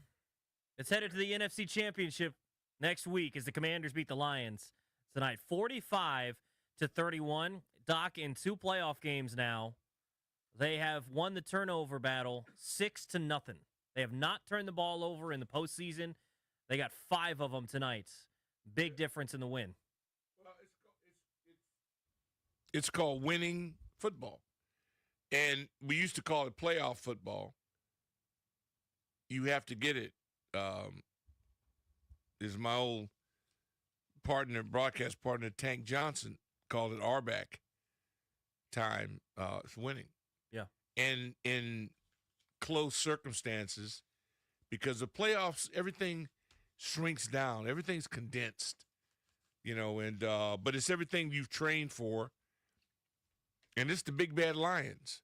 And I go by, Brian Mitchell. B. Mitch told me this morning how he was heckled going through the airport, going in by Detroit fans. And rightfully so. These people have the right. They felt good about their team. I'm sure they feel good right now. Yeah, well, they feel like they did a year ago. They feel like they're close. And they are close. They are. They have nothing to be embarrassed about. They just ran up against an unstoppable force right now. Bad man. And that's it. Hey, man, it's the way it goes. And they're good now, and Detroit will be awesome next year. And that's the beauty about this. You think Baltimore hadn't had a tough year? If I were smart enough to wager, I would have pushed all my chips in on the Ravens last year at home. And I'd be at a community center right now because I'd had no property. So that's what I'm saying. Who thought the Ravens wouldn't win in Baltimore? Mm-hmm. I did. They thought they were unbeatable. And Monken and 8, and I went against the Chiefs. That's the immovable force now. Well, Spagnuolo, who is the most underrated professional employee in pro football. But he's winning with youth on defense. This is where I think it's hard for Detroit today. Mm-hmm. Is last year, you talk about Baltimore, mm-hmm. they got away from their identity, mm-hmm. right? They got away from themselves. That's why they lost that football game. Last year with Detroit, they were a little bit too much into their identity, right? Some of the craziness that Dan Campbell goes. They just dropped the ball. Oh, I don't know. I was all for Dan. So, they didn't make catch the play. Ball, they go to the Super Bowl. They didn't make the play, That's right? Like, they failed. They couldn't catch the ball. Today, they just got beat. That's got to be tough. Where you feel like you're the – I mean, this is like when you feel like you're the top dog. You're the heavyweight. You're the heavyweight champ. And the dude comes in there and knocks you out. That's where it's got to be tough if you're Detroit, where you didn't fail in some way. Like, this isn't an uncharacteristic golf game by any means. They didn't change up their play calling. They just plain out got beat. Washington went into Detroit and beat them. Just beat them. Like, it's not like Detroit got too cute. You can nitpick some of this stuff. This is what Detroit has been all year. And yet Washington went in there and said, we are better, and went out there and won the football game. Yeah. And by the way, that's why it gives you hope that next week, it doesn't matter if you're going to L.A., it doesn't matter if you're going to Philly to face them a third time. Why couldn't Washington do it again and be playing for a Lombardi in a couple of weeks? Everybody playing now is capable of going to New Orleans. Yes. No, everybody in here now. If you get scared at this point, that's on you. Nobody's going to punk out now. The only reason you don't max out now is due to injury. If you're healthy, it's game on. And it's O-line, D-line world. I'm telling you, it's an O-line, D-line world. I didn't get an update because I don't know if Payne. Because again, I literally in a crowd, it's hard to say you even see the game. You know, you're feeling the game, you're catching up, you're trying to do all that.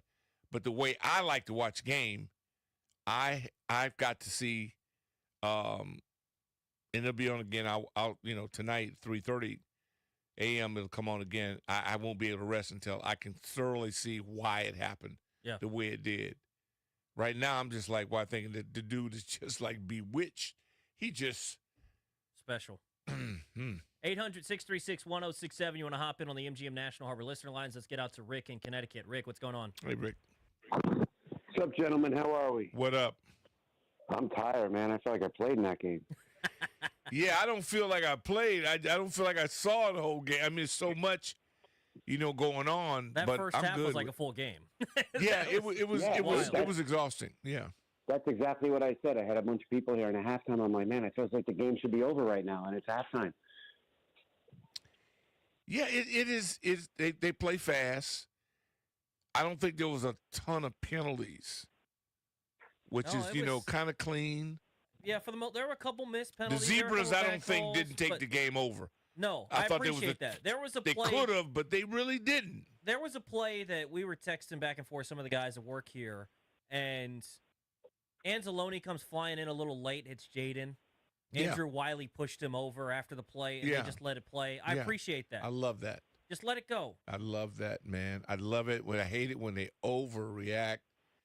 And usually those things don't happen if you're not in Jerry world. Yeah.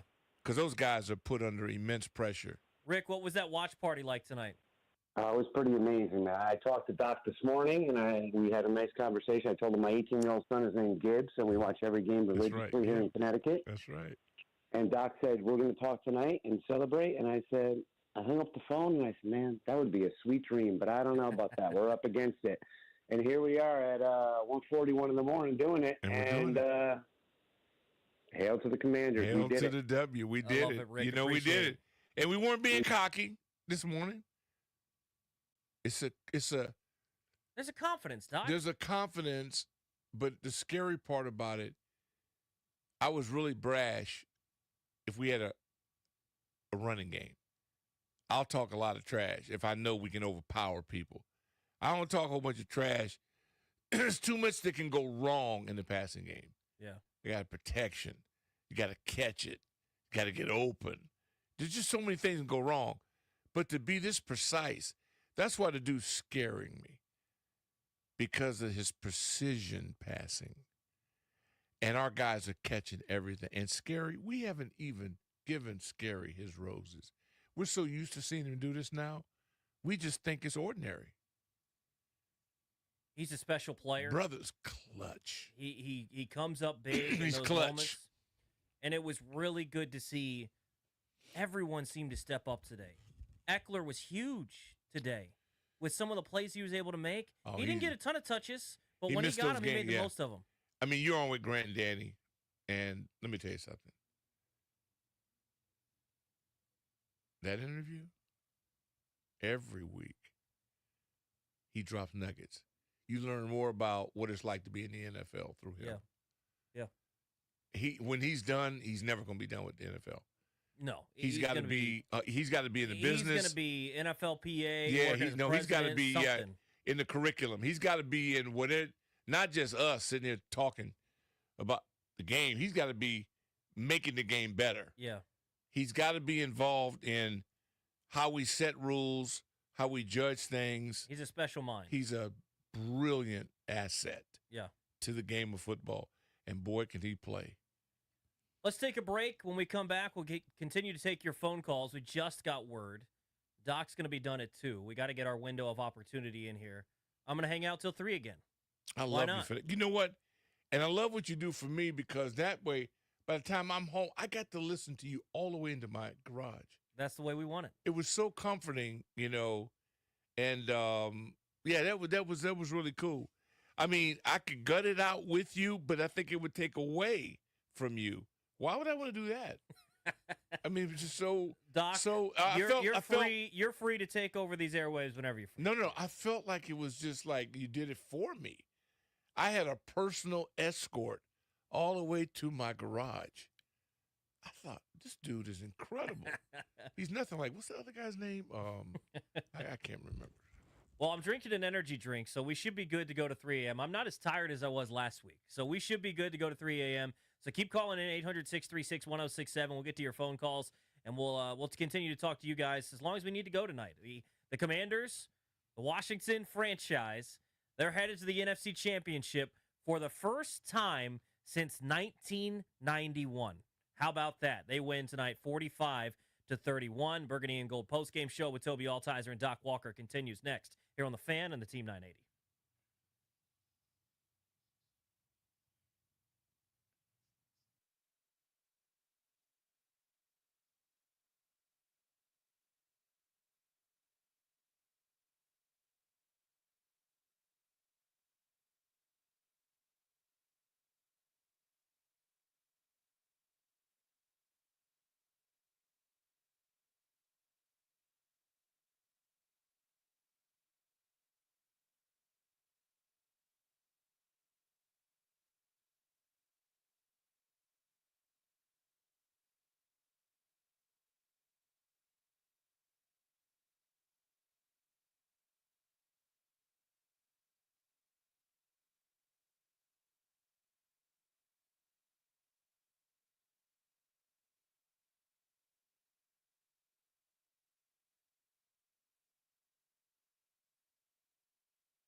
On any of these sets of downs. Oh, look at this trick lead. Jamison Williams has it. Look at the throw. Go for it downfield. Intercepted! Mikey Sabersill has it. There's a penalty. Hang on a second. Far side of the field. Ben Johnson went deep into his bag and threw an interception. I love it. Ben Johnson getting the ball to Jamison Williams to throw down the field, and it gets intercepted. And that is our window of opportunity tonight, Doc. He had a pivotal moment that propelled them to victory, presented by the Window Man. Since 1989, the Window Man has been the educational window company. Get your free, no-pressure in-home estimate or at thewindowman.com's Fairfax showroom. You were talking about Congratulations to the Wolverine. Well, you were talking about it when we're watching that play, Doc. And I said, all right, it'd be nice if they came up with a stop on this possession. At that point, I think, what was it, a 10-point lead? I think so. 10-point lead, and I said it'd be nice if they came up with a stop, and you said, I'll do you one better. How about a turnover? Turnover, scoop, score. Yeah, I wasn't comfortable. I still, to this moment, have a great deal of respect for the Lions. And I saw, I think, that 4 or 5 interception game they had earlier. They won it. They have a really good team, no doubt about it. But so do we. Yeah. We're the ones that are unknown and have been inconsistent. They've been more consistent and have a lot more popularity and they're known more. We're still climbing. But the body of work is kind of coming together. And when you start stacking up, this is a quality win. You don't beat the Bucks, Baker Mayfield, Todd Bowles. That's a quality victory.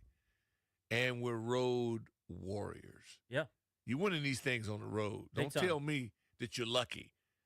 Don't tell me anything other than I don't care what you think. Really, because you mean nothing to me. Because you're blind. Yeah. You can't say anything to me. Nobody gave them anything. They went in there and ripped them off in broad daylight. Nothing lucky about going into someone's house and winning the ball game. No, disarmed the fire alarm while they were home. Stolen blind. 800-636-1067. Let's get to Paulie in the 757. Oh, no. Got about a minute, Dude Paulie. up. What's Dude, up? what you doing up? Hell to the W, baby. Hell to the W. Hey, nobody gave us a chance, man. Shout out to Hibachi Gilbert Arenas. Yeah, he's on this site that uses a dog as a logo. He's the only one that picked us to win. Even Jay Gruden picked us to lose, man. Hell to the W, man. Hey, shout Eckler, Wagner, Ertz, the three wise men. Yeah. You know what I mean? The Nice three call. wise men. Nice man. call. Hey, this was a great victory tonight. This was a team victory tonight. Hey, Toby, I feel good for you, brother, that you're getting to experience this feeling. It's fun, because Paulie. this is what it's all about, man. I lived through these times, and to have this feeling again, to have this magic feeling inside of us again. Pause. And speaking of magic, baby, hey, come on, man. Everything Magic touch turns to gold. Turns to gold, man. Burgundy and gold now, yes, baby. Yes, sir. Hey, Hell Paulie, we to got the to run, W, man. Appreciate it. Appreciate Hey, it. man, God bless you, Paulie. You know the roofs are going to be hot. It's going to be an electric day on Monday. Yeah. Doc, it's been fun. I'm going to keep this thing rolling until 3 a.m. We're going to say goodbye to you. Appreciate hanging out. All right, brother. It's Doc, we're always going to be good. back. Beautiful thing is we'll be back next Sunday. And the Sunday after that. And Let's keep it hopefully rolling. the Sunday after that. Let's keep it rolling. Yeah. Burgundy and Gold postgame show continues next.